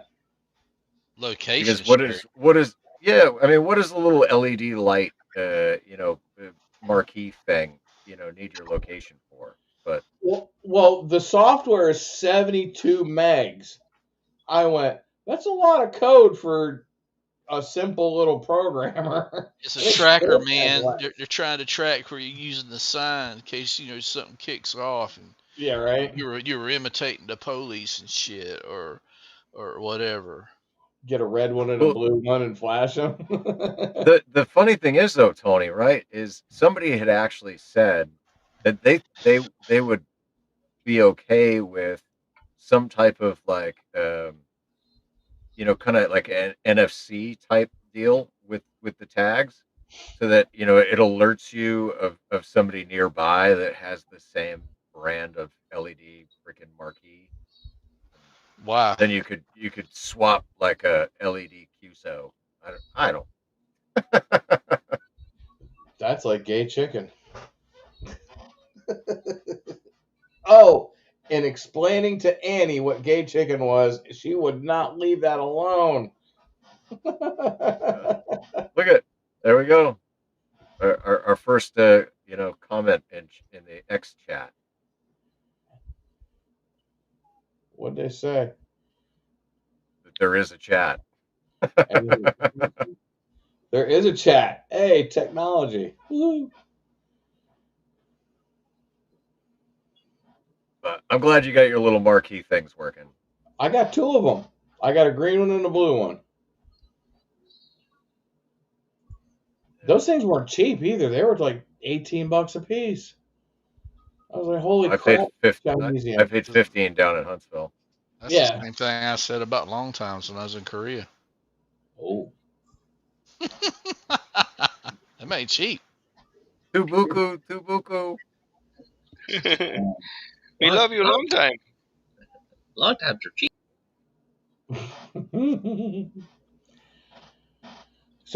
so Paul, tell us about your have you gone over the mad happenings of last weekend? The mad happenings. Yeah, Friday night. I briefly kind of glazed over it and said, yeah, I went to Nearfest, and that's what I did last weekend. Come on, man! I'm trying to feed you content here. Yeah, no, for those that are interested in a absolutely terrible almost 3 hour live stream, go to the Live Free and Ham channel where we live streamed our Friday night shenanigans. But there was so much different conversations going on at all at the same Oh yeah, it time. was terrible. Oh, dude, I listened to the live stream and I was like, this is awful. This is awful. Like I feel bad for everybody that was in the chat during that live stream. But it was amazing. It was a good time. I blew Eric a kiss playing with your dog.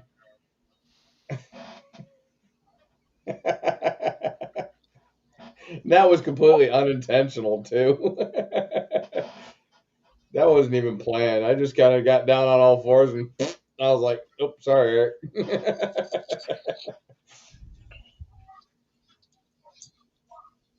I just didn't know what kind of adverse reaction your dog was going to have to the moose hat I had on. Oh, I have a rabbit fur hat, and I got a foxtail that he absolutely actually loves the foxtail. Like I'll just drag it around and he'll chase it, play with it. Like I don't ever let him have it because then he'll destroy it. But He's part Hey, cat. hey, old guys. Excuse me. Hey, VA benefit guys. Are Oh, you guys gonna get paid too? We've already been paid. yeah, Yeah, you guys are straight. Yep. Okay. For now. All right. I'm just we'll- curious. we'll I didn't know where money starts, money ends. It's all fucking convoluted nowadays. But did you get paid? see what Cody? happens next month. am I gonna get paid? Did you get paid? I mean, I got paid on the first. I don't know if we're gonna get paid in another 5 days, but Why would you I don't get know. paid in another 5 days if you got paid on the first? Oh, bi-monthly? Yeah. I'm sorry, Tony. Yeah. Nowadays we get paid twice a month. Technically, we would have been paid today. Us broke dicks, we get paid once a month. Yeah, we get paid once a month on the first. Oh, I got you. It's the first. Unless of you the have a month. really good bank and you get 2 days prior. Well, actually, fun fact: DFAS sends out the money almost 5 days prior, so that way Wow. your See, bank can fucking sit on it for a fucking few days, burn some interest, and fucking go at it. So there are some banks that give it to you right on the 11th or 12th. USA will give it right to you. No, USA holds on to it for almost 48 hours. I Well, promise. it says it's pending, but you can start doing bills and shit. It's actually there, so you can start paying. Yeah, But you can there's start using it. there's other ones out there that'll like, oh, you're getting on the 15th or the 16th or so on, so they can make a little interest off it. Yeah, a little bit. But yeah, man, I don't know. If we get paid, we get paid. If not, I'll be real upset, and the PR fund will have to subside for a moment. Changing gears to something y'all probably don't give a shit about. Y'all ever heard of a game called Arma? Yep. Yes, I have it. I'm new to the Arma scene, and I was going through some of the mods the other day, and they had this mod called the Ace mod.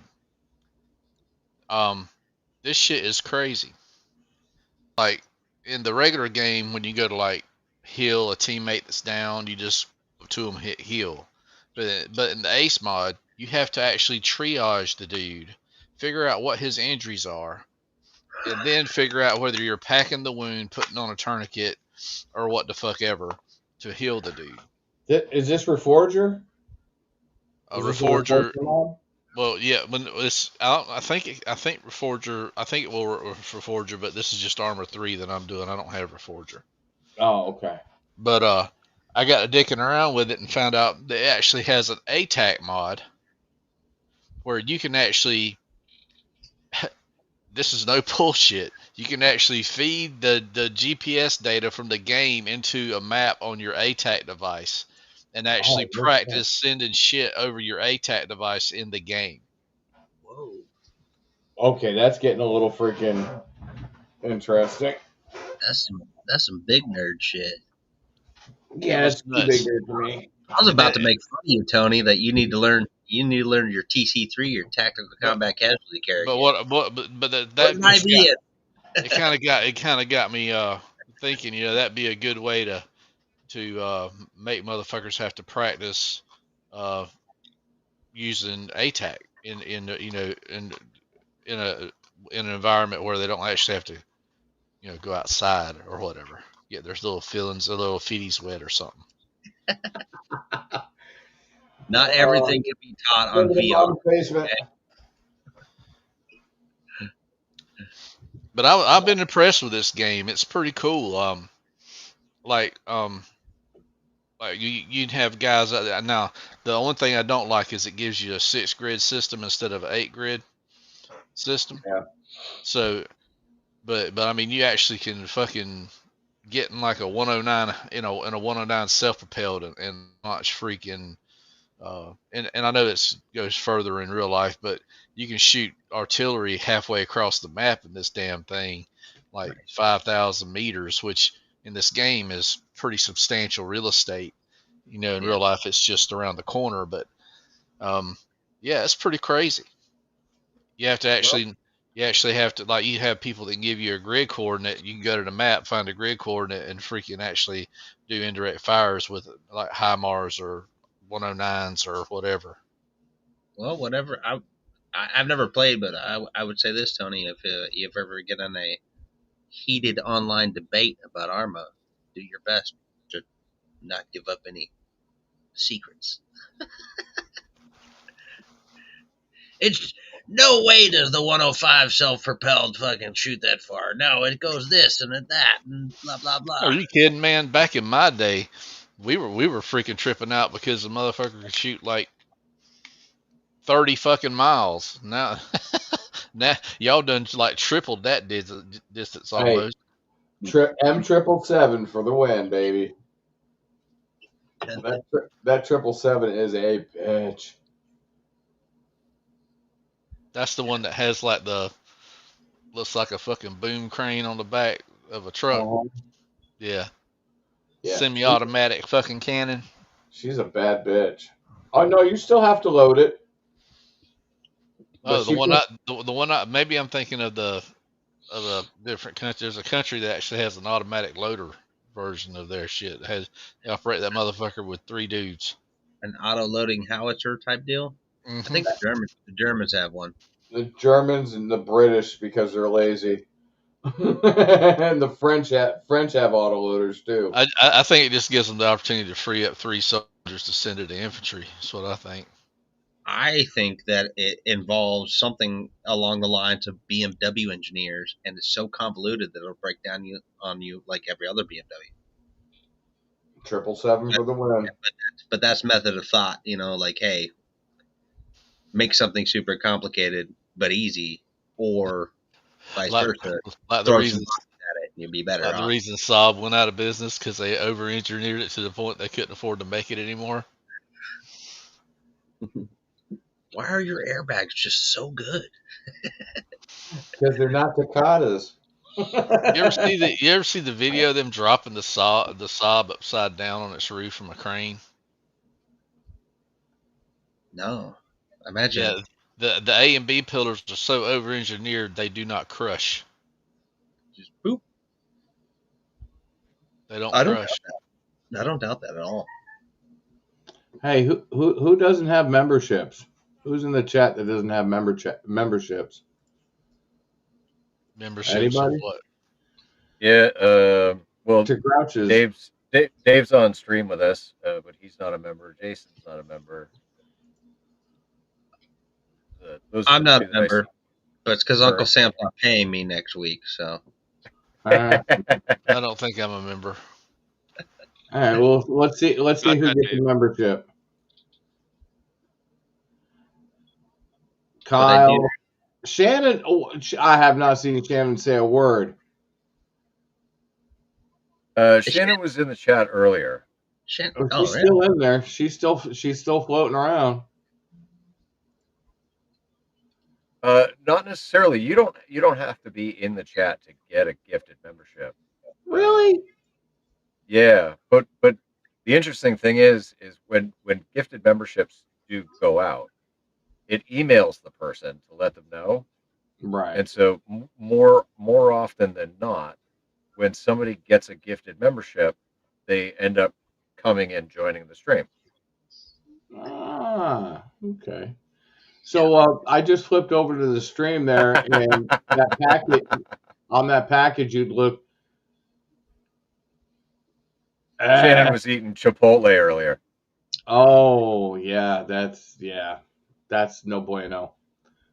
But while I Now was looking Dave's sitting on the john with his phone, like that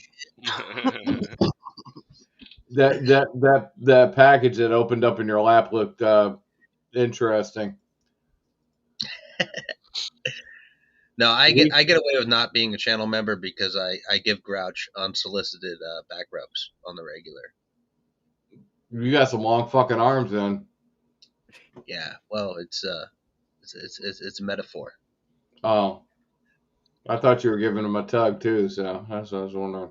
Well, now that you called it out, it's no longer a metaphor.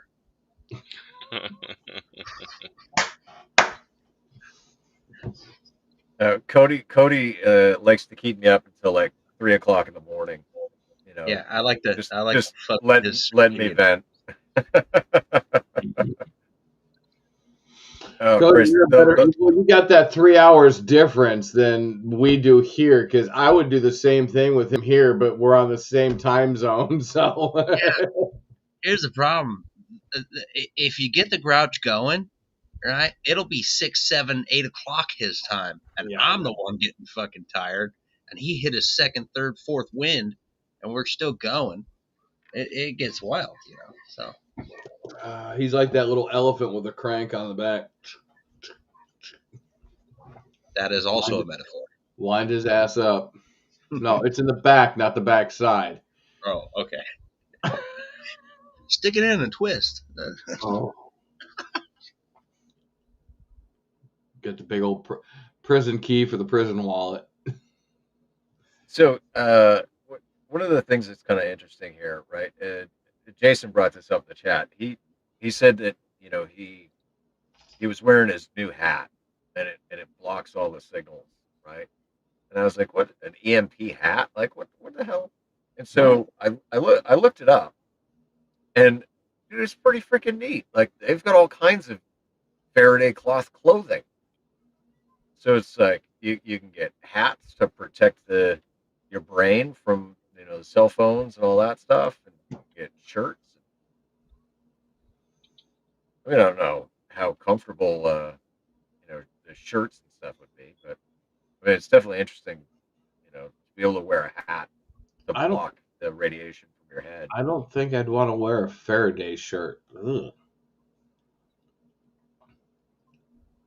Be interesting though. I mean, you're bombarded with so much freaking energy from the sun. Yeah, no, I don't know. I do know Well, so this. then, like, would a Faraday shirt be like the ultimate sun shirt? No, No, no. wrong kind of radiation. Yeah, because that gamma probably would pop right through that thing without a problem. You got those little. And you take the shirt off, and you look like a lobster. You're like, what? What the hell is this? Well, I mean, if you really want to get irradiated, I've got my path to go up to a couple of the RF sites in downtown Boston. I mean, if you really want to see your eyeballs twitch and your skin crawl, I can hook you up with that. Yeah. No. So last week, a friend of mine had invited me to go to a comedy show down in Massachusetts, and my only response was thank you, but no thank you. I I will not go to that state unless I absolutely fucking have to. I know. What state is that? Massachusetts. I travel out there at least once You a fall year. asleep, Tony. Massive two shits. Yeah, but Tony that falls goes asleep. twofold for California. I refuse to step foot in California unless I absolutely fucking have to. Yeah, the only way I'll ever go to California is if I get to go take the girls to see the redwoods. That'd be the only way I go to California. Northern California is different than Southern. I will say that. Yeah, and actually, I think if you enter California from the north, like I don't think you got all the same checks as if you come in through the south. I think it's all kind of a little bit of the same. They just want to make sure you're not bringing in illegal fruit or illegal fruits. So whatever, Now, clever. listen, you want illegal fruits? Just go to San Francisco. Or Los Angeles. Or Portland. only legal fruits. Or it's a illegals joke. and fruits. Not making fun of fruits, just making fun of illegal. See, we don't have fruits in Atlanta. We have fruit flies. You'd have to look. You'd have to listen to Louis Grizzard to understand that joke. All right, let me ask you guys, because you guys seem to be a little bit more knowledgeable in things that I'm not, which is one of the wonderful things about why this group therapy is wonderful, right? So, bless you. What Thanks. is all this Bad Bunny bullshit? Like, I don't know who Bad Bunny is, other than like he's from Puerto Rico. Like, what the hell is going on? He's kind of like a Puerto Rican version of Lil Nas X. No, he's the Puerto Rican version of wow, shit. What the hell is the dude's name? Machine Gun. I don't know. He's just weird, and they don't want him because it's an American game, not a Puerto Rican game, and nobody can understand what the hell he's saying anyways. And he's a fashion show, not a singer. It's all. There's so much shit rolling around. I don't care. Kid Rock is going to be on the Super Bowl, so that's all that Kid matters. Rock sucks. Like, I mean, not for nothing. Dude, he's a nice guy though. Well, sure, Bad Bunny might be a nice guy. Maybe he just sucks at making music. I don't All fucking right. know. I'm asking you guys. Look, I Bad Bunny's fucking. I heard like 3 seconds of one song and I was like fucking fed up. But I think Sid might have some input. Come on, I don't know. Sid, tell us. Sid. Sid. Everyone keeps getting mad because people are calling him an American artist, and people don't realize that Puerto Rico is part of America. Yeah, Well, yeah. Puerto Rico is an American colony. It's no different than Guam. Yeah, protect it. Yes, it is. I have a Puerto Rican quarter. It's got George Washington on the other side. That counts, right? Yeah. Shit, I remember when if you could go to Panama, the Panamanian quarters were just American quarters stamped with a different stamping on them. Yep. Hey, I dated a Panamanian, and I have a 30-year-old son now. In other news, So so you're saying Oh, the winch bench was good for you? I thought you were going with a really good joke about Penn, and then, but no, it's reality. Sorry, man. oh no, it's not. Yeah, I was in another world, like, oh, dude, let's hear the punchline. Oh, no, shit, it's like the stupid private with the 29% interest. Yeah, yeah, Oh, yeah. yeah. I tell you what, it was the best 29% interest I ever had, though. You got the 18-year loan. No, I didn't have to pay anything. Oh, He didn't pop up until he was 26. yeah. But I have a son that's named Giancarlo Sanchez. Wow. Yeah. What? It's way better than Mike F. Conte, and he's on 7.2.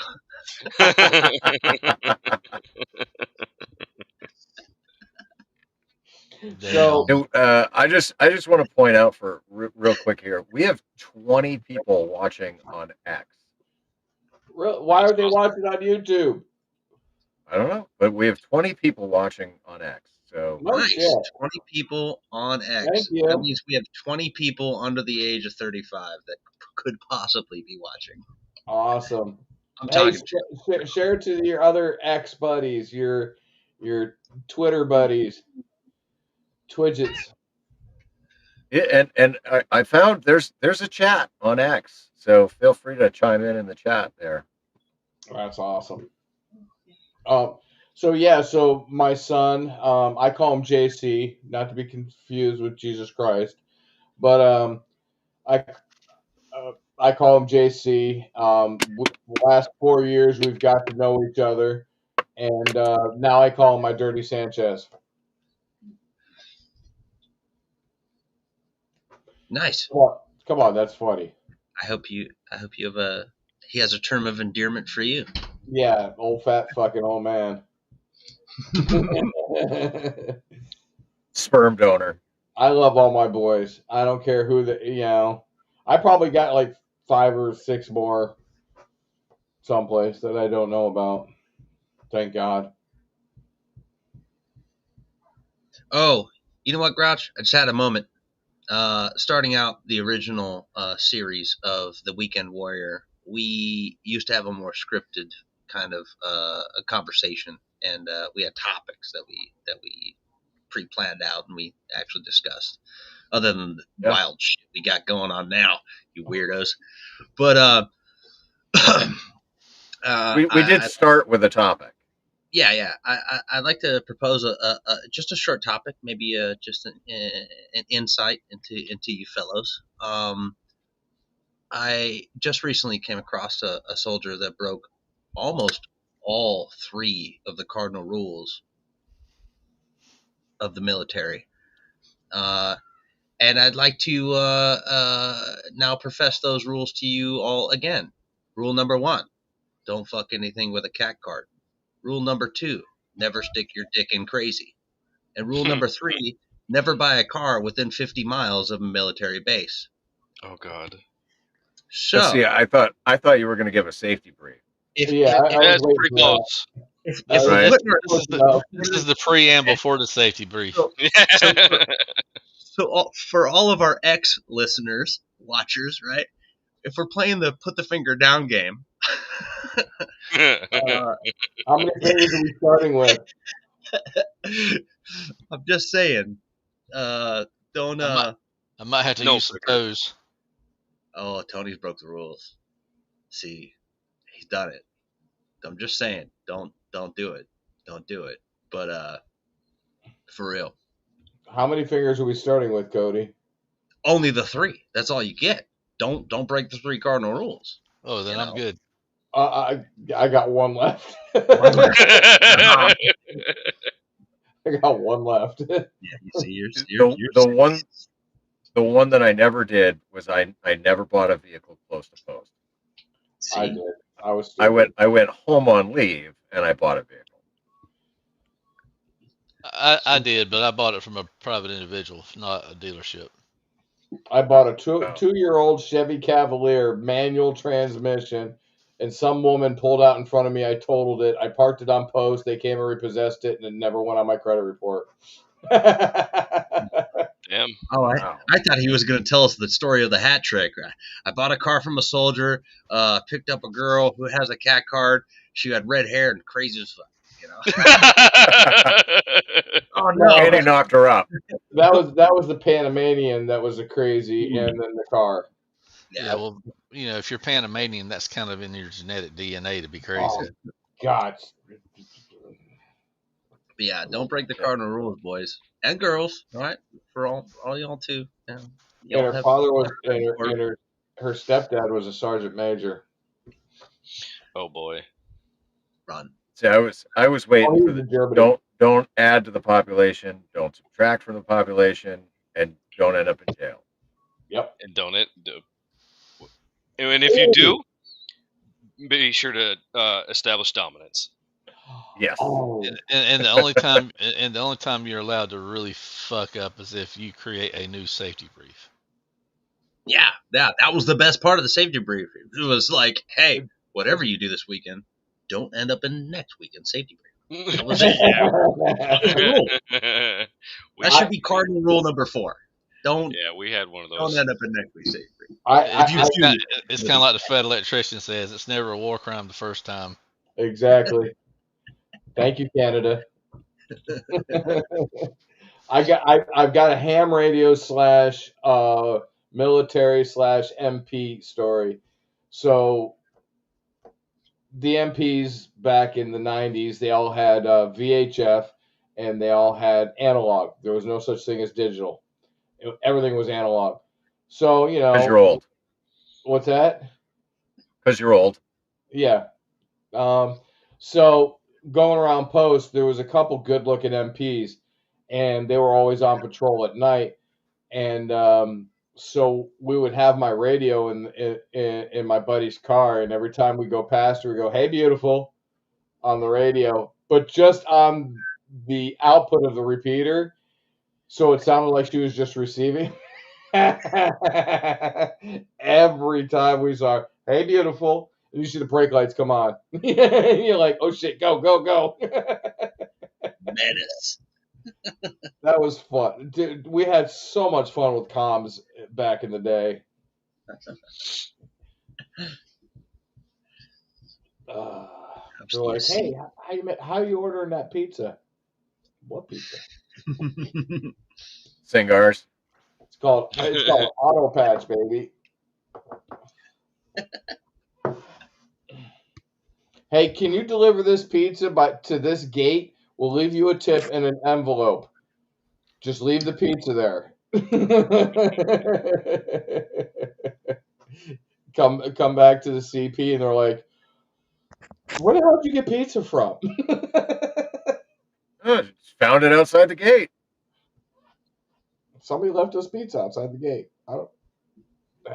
Fun times with ham radio in the military. Oh God.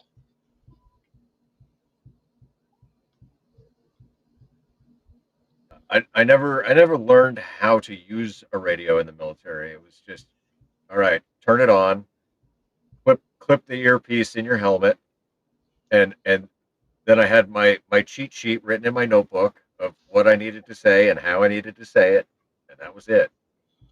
Wait, you got clipped in? Oh yeah, No shit, you're not that far behind me. So how No, the I hell did was. you have clip-in headsets? Nice.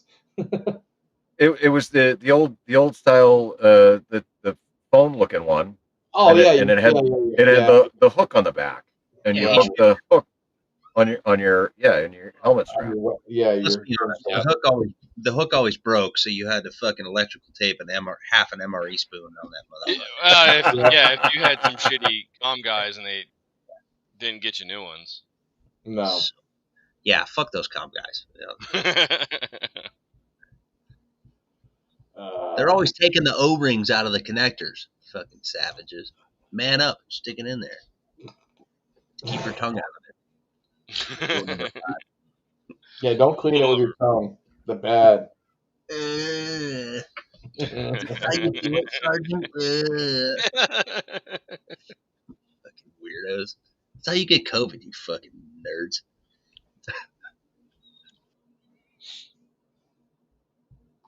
Hey, speaking of military radio, they just came out. You know how they're coming out. You know how they came out with the stupid Falcon 3 Bofang. You can get them on eBay for like $150. Oh, It looks like a Falcon 3 portable. yeah, a PRC 152, and then they 152. 152, and then they stuck the Alfang guts in it. Yeah, Yeah. bunch of LARPing fucking. Well, I just saw on eBay, no bullshit. They came out with a freaking Singars. It looks like a little man pack. And I was like, no way. What the hell? It's got the little antenna and everything. You can stick it in your backpack. Fuck's sake. Oh God, that reminds me of No the way. guy on. Yeah. For fuck's sakes. The no way guy. Yeah, the no way guy. No way. Yeah. Fuck's sakes. So Love watching those videos. So what you're saying is they're regressing to older radios. Yeah, exactly. Using cheap Chinese bullshit guts. But, all right, so Baofeng in a Singar's case. Yeah, pretty much. Yeah. Yeah. It looks like you're familiar with the 152, the Falcon 3. Basically, it's like a little Singar's tall, and it has a battery that you put. I was like, get the fuck out of here. I said maybe that's better than the ones we had. Shit. The sad part it might be. That's the problem. No, we do good shit out here. I know you guys are probably a generation of Singars past, like the fucking one that fit the whole mount, right? That bad boy, bunch of knobs and shit. Well, they cut them in half, right? About the size. ASIPs. It's still a 5-watt radio, and it does FM from 30 to 88 megahertz. I got wildly lucky one day and caught a little 6-meter fucking thermal ducting contact on a Singars radio. Nice. FM broadcast to from here in the Mojave all the way up to Salt Lake. Oh. Yeah, just dumb lucky, just being bored and screaming my call sign on it. On 6 meters. Let's see if I can find that stupid radio. And then, of course, had soldiers next to me, and they're like, "Did you just talk to a guy in Salt Lake?" Yes. Yes, I did. Yes. So what's your problem? You can't talk to a dude 2 miles away? Come on, dude. No way, man. I just missed it. As we're live now, but from the 3rd to the 9th, or from the 3rd to yesterday, ISS was doing their SSTV stuff, and I fucking missed it again. Aww. Yeah, I don't have proper setups anymore. Like 6 days.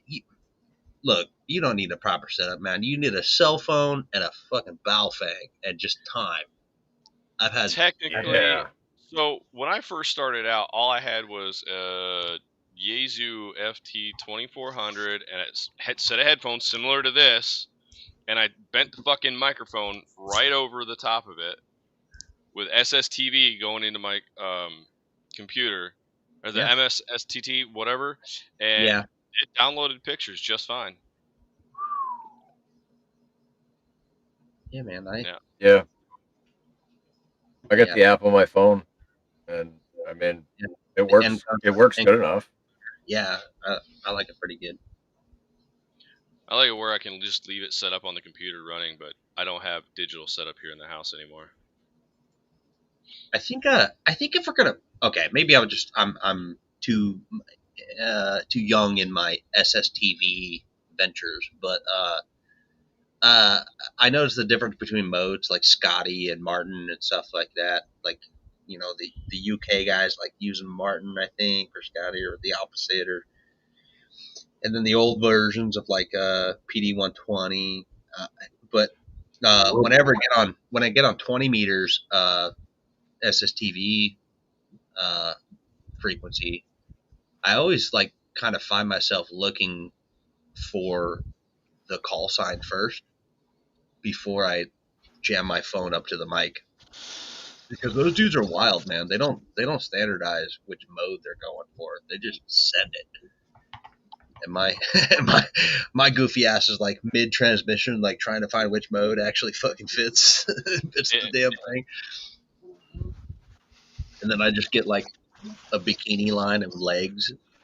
Damn, You should be able to set it up for receive ID, so it starts that way and it jumps to the proper mode. I don't think I have that. Yeah, sometimes that auto detect mode doesn't work because it didn't get the preamble at the beginning of the fucking transmission. Oh yeah. Yeah. I get a little frustrated with that. But yeah, I missed that. But shit, gotta go feed Hedgie. Next week we're testing out legacy TACSAT modes like IW Dama and these other, like, you know, early 90s, late 2000 or early 2000s, like tactical SATCOM modes, and seeing if there's a voice bridge that will put it into the newer stuff, the 21st century. So I'll let you guys in on that. Very cool. So we're gonna see if we can make a good old fashioned phone call to a landline on TACSAT. Right on. Cool. Teach these boys how to make radio.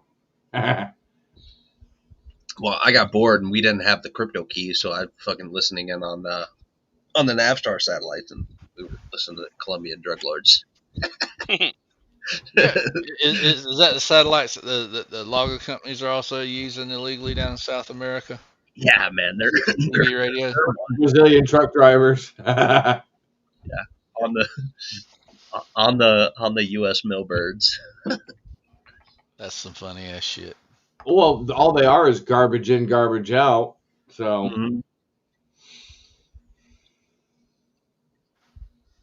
they're pretty funny, man. Now I can't find any of these damn radios. Of course not. Now you're not going to find it. There's a bunch of real Harris Falcon 3 man packs for sale, HF VHFs, but they want $12,000 for those. I ain't got that kind of money. So yeah, hear me out, Mike. This is what I'm saying. When I see some of those posts on Facebook, Reddit, whatever the fuck, they're trying to sell some Harris Falcon stuff, at least Falcon 3 or 4 or something. When I see the price be way up there, I'm like, okay, maybe it could be a legitimate seller, you know? Right. When I see him for like that mid range, that like maybe we're trying to scam someone type thing, I'm like, dude, what sort of Middle Eastern I bought this shit from ISIS fucking deal is going on here? This shit came out of a blowed up fucking truck that was left behind. Yeah. And why are all the data plates missing? Exactly. Yeah, like get with the program. I wonder if these little Chinese keypads that they use for the Falcon 3 portables, if it'll actually work on a real Falcon 3.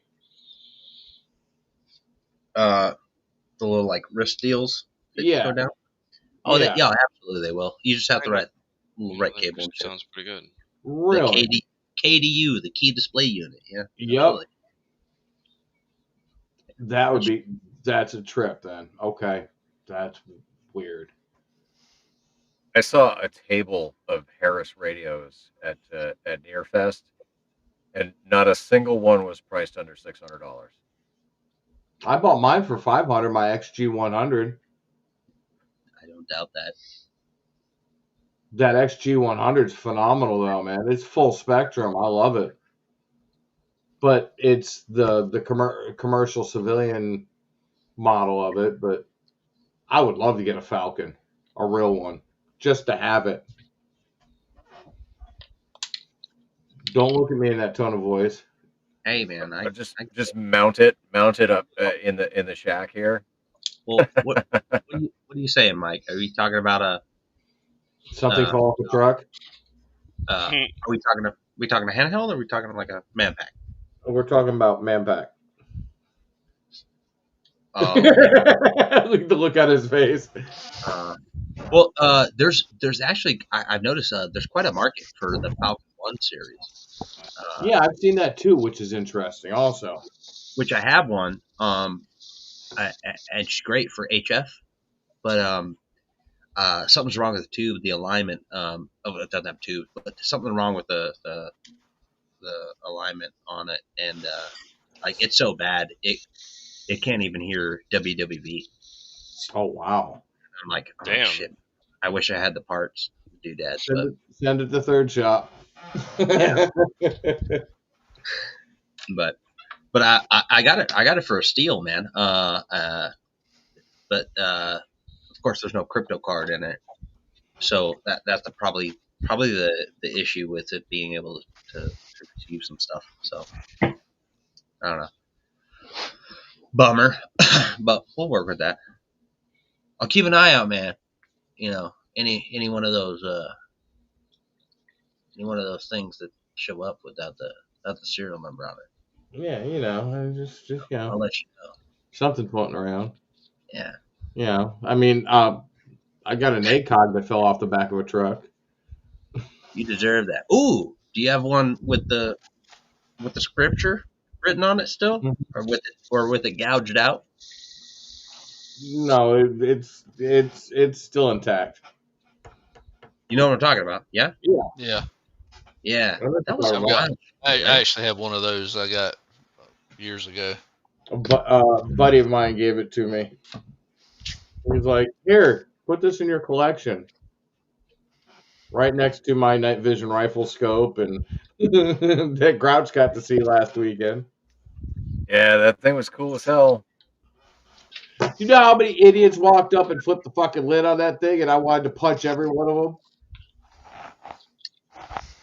I got a night vision rifle scope. It's a first gen, so I mean, you don't flip the cap up. I looked at this dude and I'm like, dude, close the lid, and he literally looked like he thought I was gonna kill him, which I probably almost did.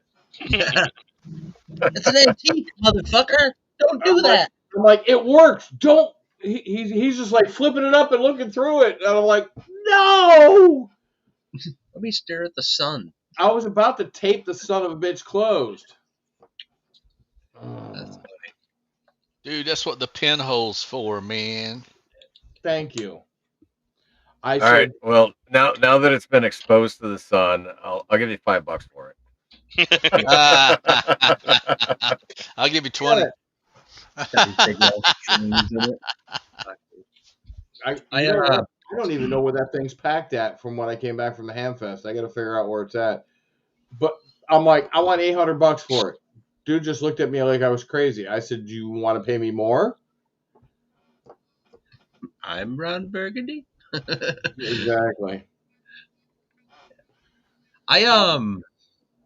Somebody. Oh, it's cool. I don't know if you guys been in on the on the in, but you guys probably had PVS 14s, right? 2 eyes down to 1 for MBGs, right? Yeah. Yeah, Two eyes. those and single Right, ones. and then we've had PVS 14s forever, which is just a single monocular for a long Yep, time 14s. Yeah. now. They make a white phosphorus tube for the 14s, and I got to see one about 3 days ago, and I was like, Jesus, man, this thing is way cleaner because it's a new tube for an older model, Right. right? How Because sharp is it? Really sharp? I've had PSQ 25s and all these other ones, like the very fancy ones that a lot of soft community uses. But those white phosphorus tubes, um, I don't think they're as good as the retrofitted versions of the old PSQ 14s.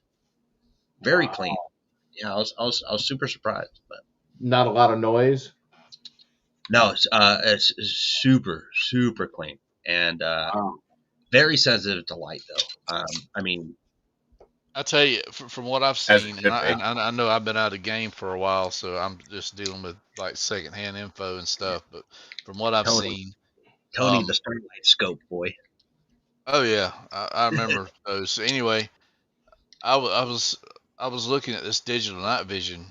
Now for like a head rig like you're going to walk around with, the digital night vision seems like it just lagged too much.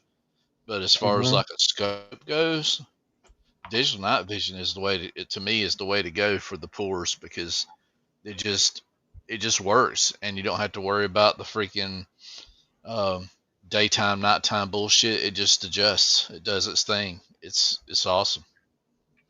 There's a PSQ 20 on eBay. For 20 grand. No, it's just the head mount. Oh, okay. The big I'll giant say- head. The big giant freaking head mount for it. I'm a fan of the PSQ 20s because it was thermal and night vision, right? Right. And the thermal was okay. The night vision was great, just like a 14. But what I liked is the thermal superimposed outline. Oh yeah, So yeah. I know what you're talking about. you're looking at a green night vision, right? And then any sort of hot thermal outline would pop up as bright orange, and those are really cool. Question: did they solve the problem with muzzle flash in the night vision like we had back in the Starlight days? Oh yeah, absolutely. No, there's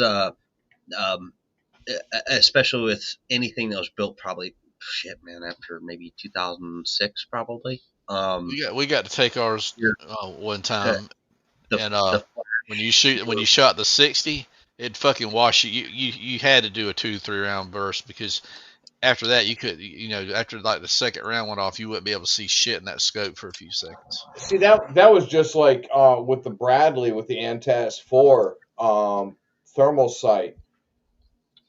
The raster, the raster was just LEDs that went back and forth. Yep. But when you shot the Bushmaster, it would completely wash you out with the first gen, and we didn't like it. Did not like it at all. And it the Antas 4, the Antas 3, Antas 4 were really super sensitive thermal sights, but you fired that Bushmaster off in total darkness and you were blind. You couldn't see shit for like 3 seconds, which sucked. Thank God they fixed that, man. Yeah. The freaking Bradley is an amazing piece of machinery. It just sucks at how it was developed. $20 billion for a freaking little light infantry tank. Well, I just wish it wasn't designed by a 4'3" woman. Light infantry tank. What the fuck are those? Yeah, right. I don't mean to sound have a misogynistic. tank in a light infantry, man. I'm sorry. I don't even. He's right, but I don't mean to sound misogynistic or anything. But like, okay, Misogynistic. there's there's two reasons why I said it was invented by a 4'3" woman. Right? One, you don't want to be a tall person in that thing. No. And two, if you ever seen the wiring, the layout, and everything else, Oh, yeah, it sucks. no way a simple-brained male organism designed that thing. Dude, working on the firing system, you had to lift the plates up off the freaking in the base of the turret. The plates were there for the fire control system. Yeah. And it had the freaking cranking locks on it. And no matter what pair of pliers you had, you could not get those damn cranking locks off there if they were on there for a year or two. You're like, no, can't do it. Just pull it out, put a new one in. Definitely somebody with a D&D fantasy mind invented that. I tell you what, though, that turret, when you put it in turbo mode, that turret will freaking kill somebody if you put it in turbo mode. Oh yeah. They lay it slow, because if you hit that button on the side and give it a good jerk, yeah, who's ever on top of that freaking tank's gone. Holy shit. Yeah. Oh, an amazing piece of shit. I love that thing. The big beer can. Yeah, being a heavy scout on Bradley's, like my very first day being on that platform, my Bradley commander told me, "Hey, our survivability base is based solely on our crew abilities." Yep. Because we're driving around in quite literally an aluminum armored beer can. So if we're going up against tanks or something else, right? Like, you better be hot shit on the gun. And all hot of our shit on the gun and hot shit on the stick, because you need to move. That was the survivability rate, like in Desert Storm. They were hauling ass, man. they were sometimes leaving the freaking Abrams in the dust. Oh yeah. They're like, we don't want to be a target. Have y'all watched some of these videos of the Bradleys that have been hit in Ukraine versus the BMPs that got hit in Ukraine? Oh yeah. I'm gonna tell you, I'm totally impressed with the Bradley being able to have this for the crew to. The vehicle is damaged and crippled and all that. I get that, but the crew's still alive to go operate another piece of kit. You know. Yep. Well, within the armor world, right? That's the mentality of it. It's either crew survivability or vehicle survivability, right? And we just, from Warsaw to US, we just come from different mentalities of like, hey, we would rather have a very well qualified crew who survived that bad bitch. We'll give them another vehicle. Yep. Whereas the opposite side is, hey, we'll let our vehicle turn into Swiss cheese, but it'll still fucking run. We'll throw more bodies at it. That's the whole fight. Dude, watching those two Bradleys light up that T90. Oh yeah, man! Amazing. Oh my god! I want to know what they hit to make the turret go into freaking oh shit mode and start spinning on its own, because they had to hit something and caused a short somewhere. Oh, I'll tell you exactly what happened. The fucking gunner got smacked and the motherfucker went, wah,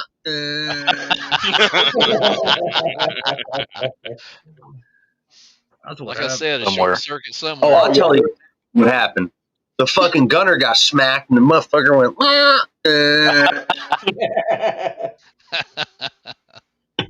That's the instant replay for the win. Yeah, that's and you know the commander override did not work. He was kicking that son of a bitch. Get off that stick, goddammit. Whoever was in that tape was going, oh shit, oh shit, oh shit, trying to get the fuck out of Dodge. Well, I mean, what? You're basically firing beer cans at the son of a bitch. You know, armor piercing, incendiary beer cans. Speaking of weapons development, have y'all seen the railgun that Japan is fixing to start implementing on their fucking on their ships? No. We don't need no rail guns. We got a fucking laser on our ships now. It sounds cool as Yeah. hell, though. The rail gun's probably going to be way more effective against bigger targets than the fucking laser right in today's environment. But basically, it's a smaller version. So I don't know what the technicals are of it, but it looked like a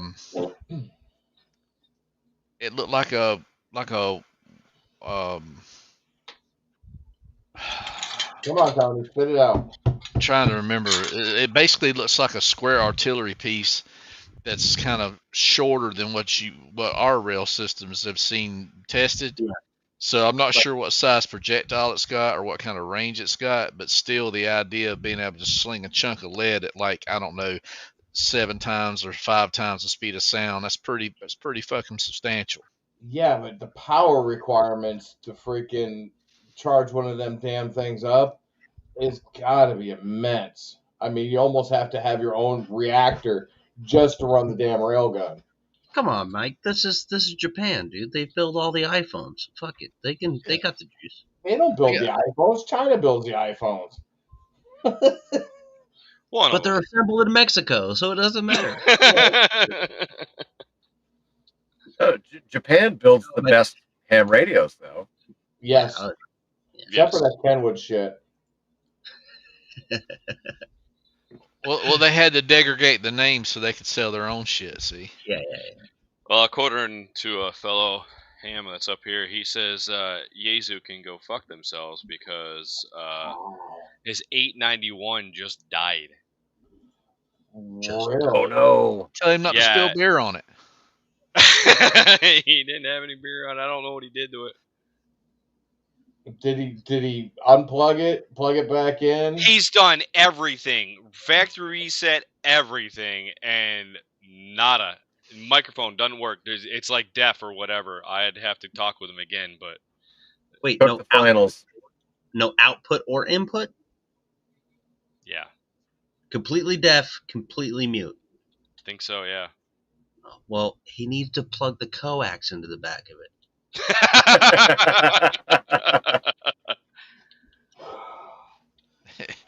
He was chemically challenged one night and forgot to hook it up to the antenna and burnt the finals out on it, probably trying to. Why ain't nobody talking to me? Ah. That's good. So, Grouch, you ready for this nor'easter? What are you talking about? Yeah, what are you talking about? Sunday night into Monday, there's a nor'easter coming up the coast. What the fuck y'all? Bullshit. Yeah, no bullshit. It's not even Halloween. Quit talking that shit. Shut up. Listen, the whole reason why I'm going to Florida on October 27th is so that I don't have to deal with the fucking New England winter. Well, this isn't snow. This is a rain event, but it's still considered a nor'easter. No, You a talking about the nor'easter system is that's snow. down here off the coast of Georgia and South Carolina? Yeah, it's coming right up the fucking coast. It'll be here Sunday night. All right. Well, I'll batten down the hatches and get my flood insurance ready. Yeah. Yeah. Well, I mean, you do technically live in a submersible, so No, it is not submersible. it'll float for very little time with the tires air underneath. With enough RTV, you can get your RBT fucking floating. All right. RVD. I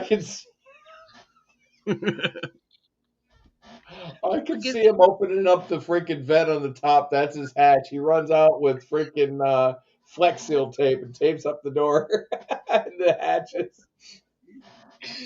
I'm ready for anything. God damn it! Get off my lawn.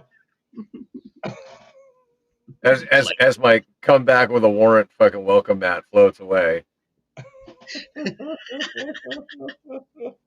Should be the next Flex Seal commercial. He's got little holes. He's got little holes cut in the side with cannons sticking out. Fucking pirate flag on the top. Fuck you, Listen. Massachusetts.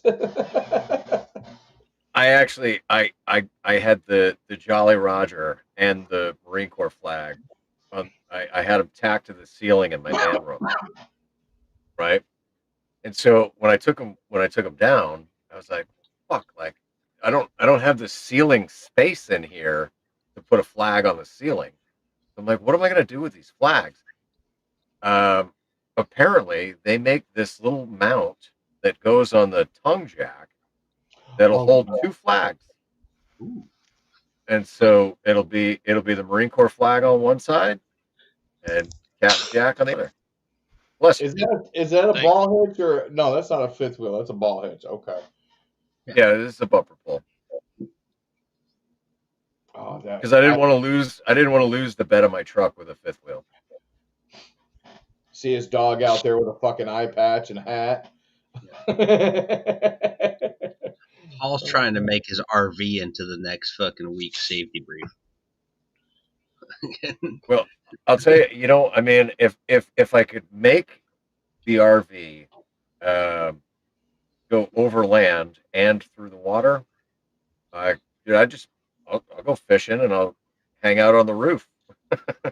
Well, you can always you That's can a do houseboat, brother. And I think that if you become a permanent Floridian and you go full Florida man, you might just drop the houseboat, or you might just drop the RV situation, make you a floatable.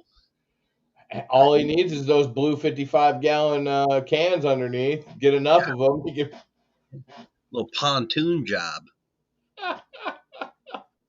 Yeah, Please throw don't tell me a couple of record 250 these horse, you know, pontoon jobs. outboards on the back. oh my god, that'd be hilarious. You see the next boat zone video, right? You know, an RV hauling through Haulover Bay. Dun it, Dude, dun you fit it, right in. dun. Then you have to get your loofahs and hang them from your handle that gets it when you climb into your camper. You got to hang your loofahs from there. For when I go visit the villages. Yeah, Yeah.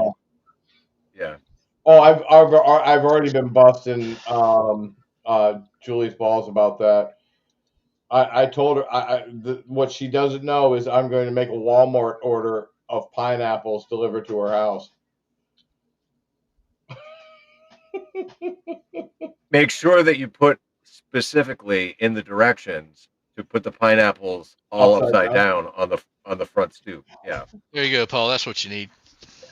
Well, she told us a story that she was pushing a cart through the market basket or whatever in the villages, and she just wanted to buy a pineapple, and she was approached by some weird woman asking, "Oh, are you in the lifestyle?" And she's like, "No, what are you talking about?" Because she didn't have her pineapple the right way. No, Whatever you no. sent, I didn't get it, Tony. I'm just into I sent it yellow in the group citrus. chat I channel. promise.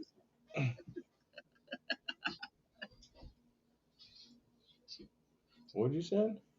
I sent it in the private chat. I thought. No. Oh yeah, I've seen those. Oh, Yeah. those are cool as hell. In the private chat? Yeah, Oh, Yeah. Lord. in the Are private we chat. looking at pictures of fucking Tony's feet again? No, that was last week. Oh, okay.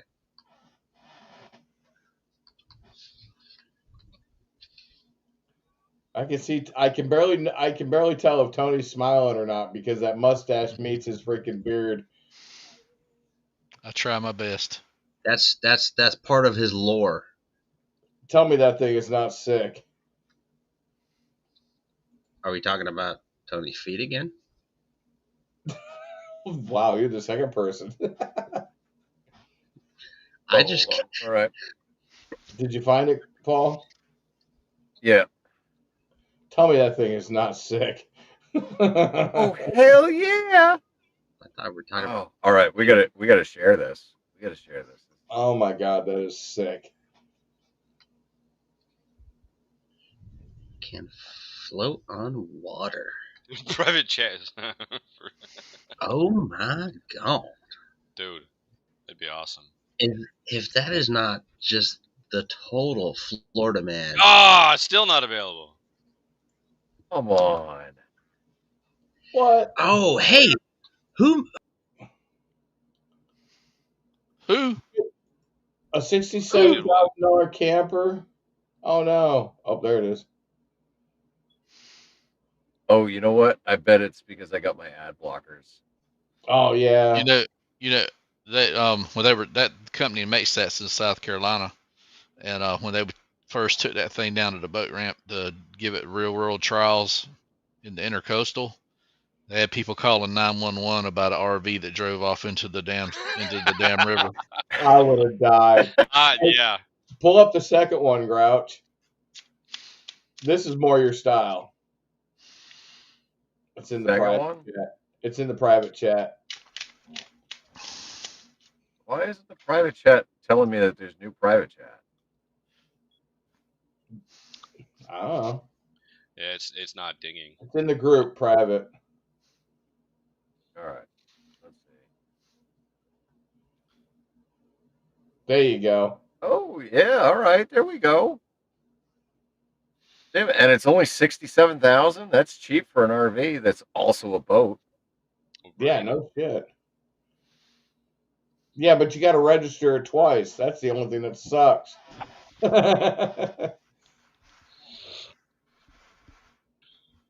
That is Look at pretty. that layout. The floor plan looks sick. That is definitely the Grouch Party barge right there. Oh, look at all the solar panels. Yes. Oh yeah.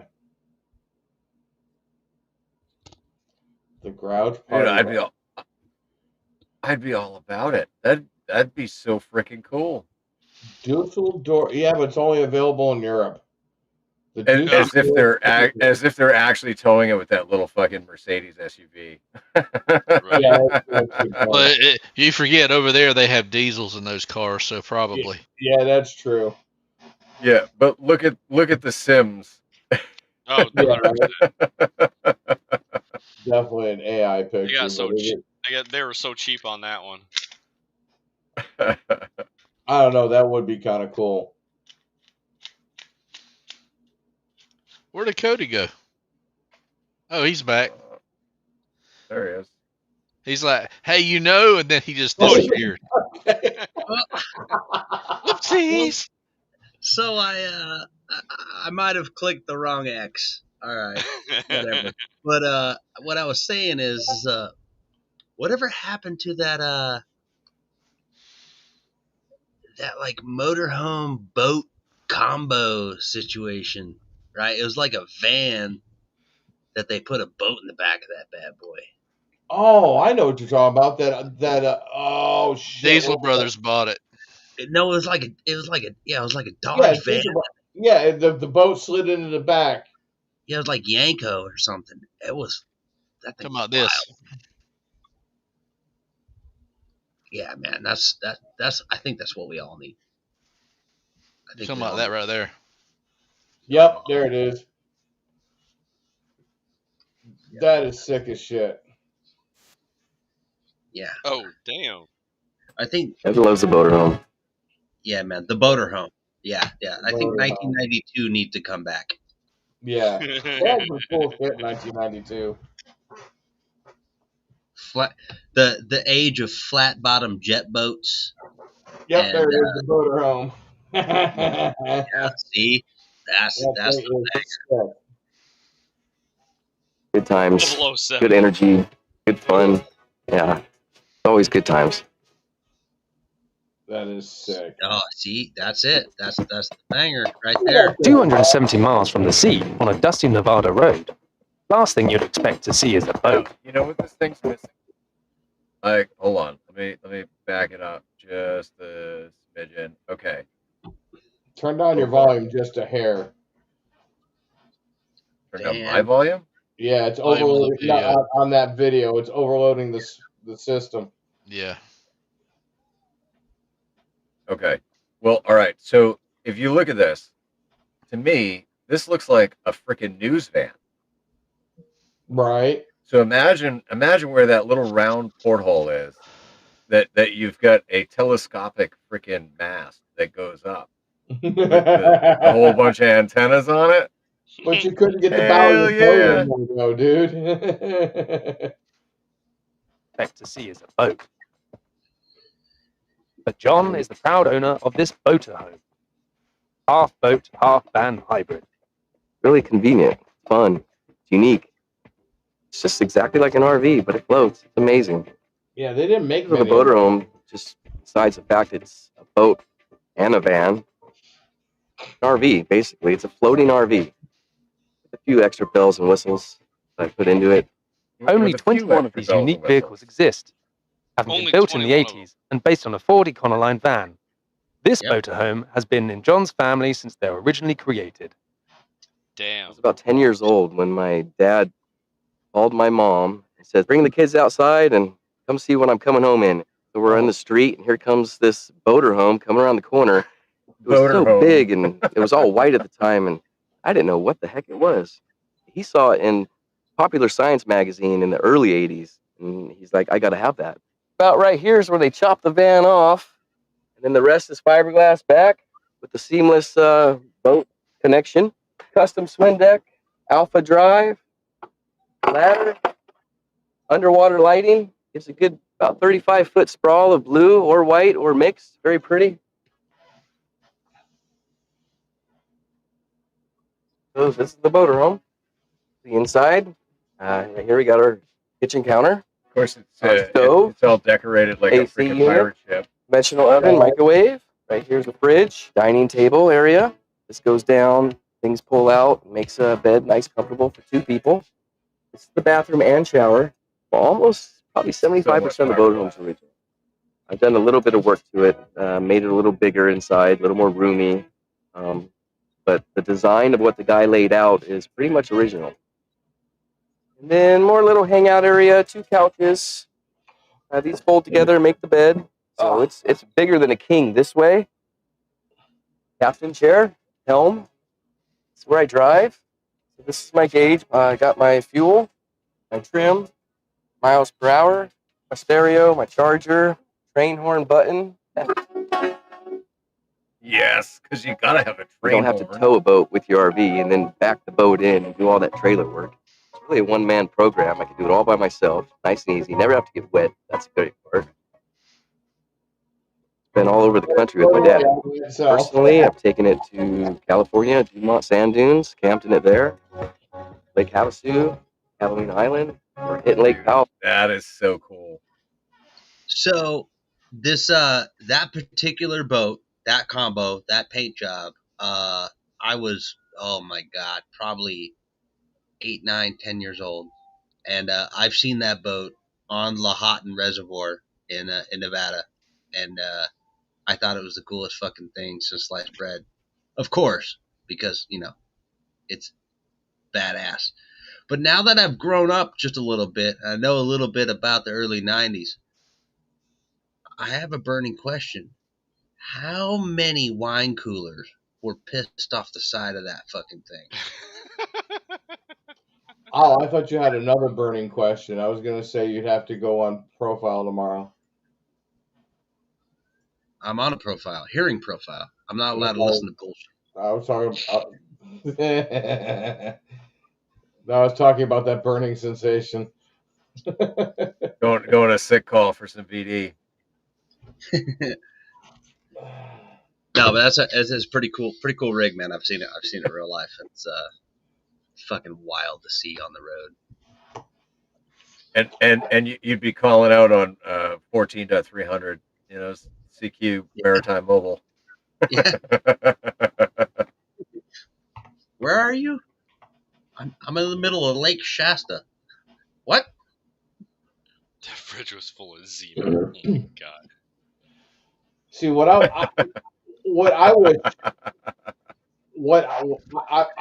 I would like to have an old Stewart Full of Zimas.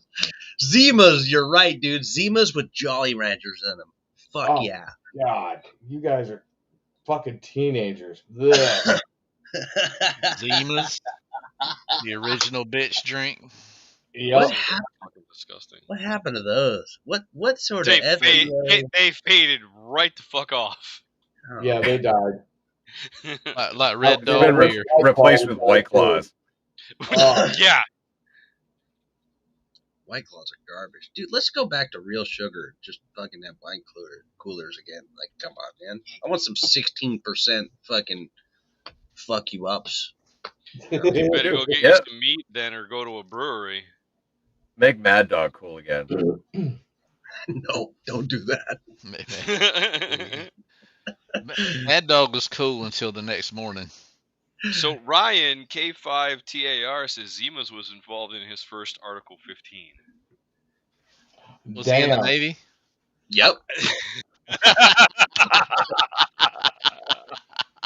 I don't doubt that. That was fucked up. That's funny though.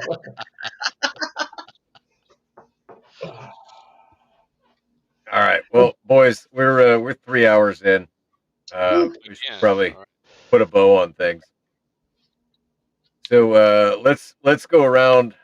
Michael, what do you got coming up? What's going on in the next couple weeks for you? Hopefully, we'll see you on the next one. I keep saying it. I got 2 in the can. I just haven't found time to sit down and edit them out. But they're there. They're in the editor, but they're just as a project, but they're not done yet. I don't know. I've got some antennas to put up. I got 148 foot random wire that I got from Matt N3VAN. I'm going to stick that up in the air. I've got a boatload of shopping to do. The wife's got me corralled in. I got to talk to you later, Paul. But yeah, it's just I got so much stuff coming up. I got work on the truck to improve the battery system and the radio system into it. I got my new IC 7000 that I got at the Hamfest to play with and get that situated the way I want it. Yeah, just and work. We're butts to nuts as Eric likes to call it, and we're hammered down. I didn't get home till almost 6 o'clock tonight, so yeah, it's been fun. Wow. But I don't know. Not 6 o'clock. Well, when I started at 4:30, I'm messing with you, buddy. I'm messing with you. No, I'm too old for the military clocks. I can't do those shifts anymore. I hear that. That's hard, man. All right. What about Bodie McFuckface? You know me, man. I got Zimas and fucking Surge Colas to fucking find on the internet. No. For the listeners, there's a huge NATO-wide military HF exercise going on later on next week. We'll call it the 21st. It's put on by the Canadians, and I just want to shamelessly plug them. It's nobleskywave.ca. And if you want to at least just get on there, and then if you're a Mars member or military member, get your ass in there and just have some fun. All right, at least just make fun of the Peruvians, but at least you'll at least see the frequency list, so you can all listen in. It's the Super Bowl military HF. After that, once I do finally order myself a Zima on the internet, I'm gonna enjoy that bad boy.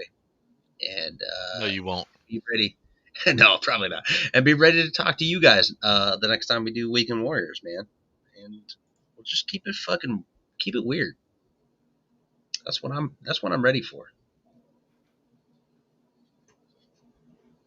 What about you, Dave?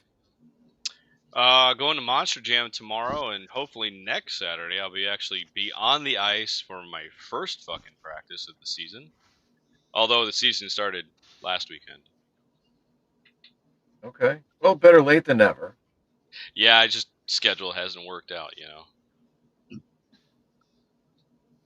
And is that the sled skating or no? Yeah, the sled hockey. Yep. Yeah. Okay. Cool. Tony.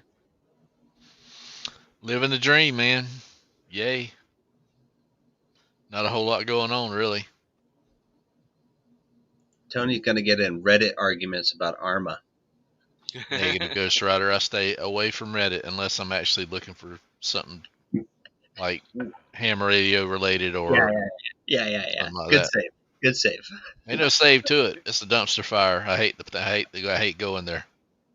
Reddit is 100% a dumpster fire. Yes. All right. Well, so the next Weekend Warriors live stream will be the 24th of October. That'll be right before I head south to Florida. I've got I think 4 videos on queue that I need to sit down and I need to edit. I'm hoping to get a parachute mobile jump in out of Skydive Pepperell next week. We're supposed to have some warmer temperatures. Um, I've since upgraded. Now I am Bluetooth into my helmet, so I can keep the radio in my pocket and I can PTT via the Bluetooth module. Bougie. So yeah, that should be cool. It should be cool to get some 14652 contacts while under canopy. Agreed. And I'll definitely do it when I'm down south too. So there'll be plenty of opportunities down there. It's just I haven't done it up here, and I know there's people that have wanted to try and make that 5.2 contact with me while I'm under canopy. Yeah, that'd be cool. So yeah, otherwise, I just want to say thank you guys for joining me on this episode of Weekend Warriors. Huge shout out to all the channel members in green in the chat and everybody that participated in the chat this week. We peaked out at about 30 viewers. Surprisingly, most of them are on X. So hopefully we'll start to get some more X chat going on. But yeah, I don't know. I mean, there's definitely a lot on my plate. So stay tuned. Make sure you got the bell clicked for notifications and all that. Cody, you look like you got something on your tip of your tongue.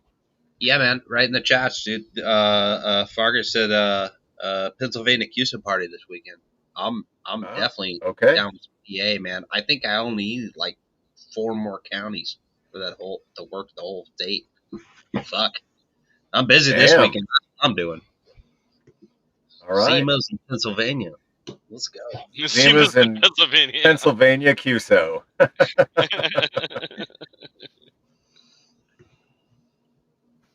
All right. Well, with that, I guess I will say 77. Thanks for being here, and we'll see you on the next Weekend Warriors episode. 60.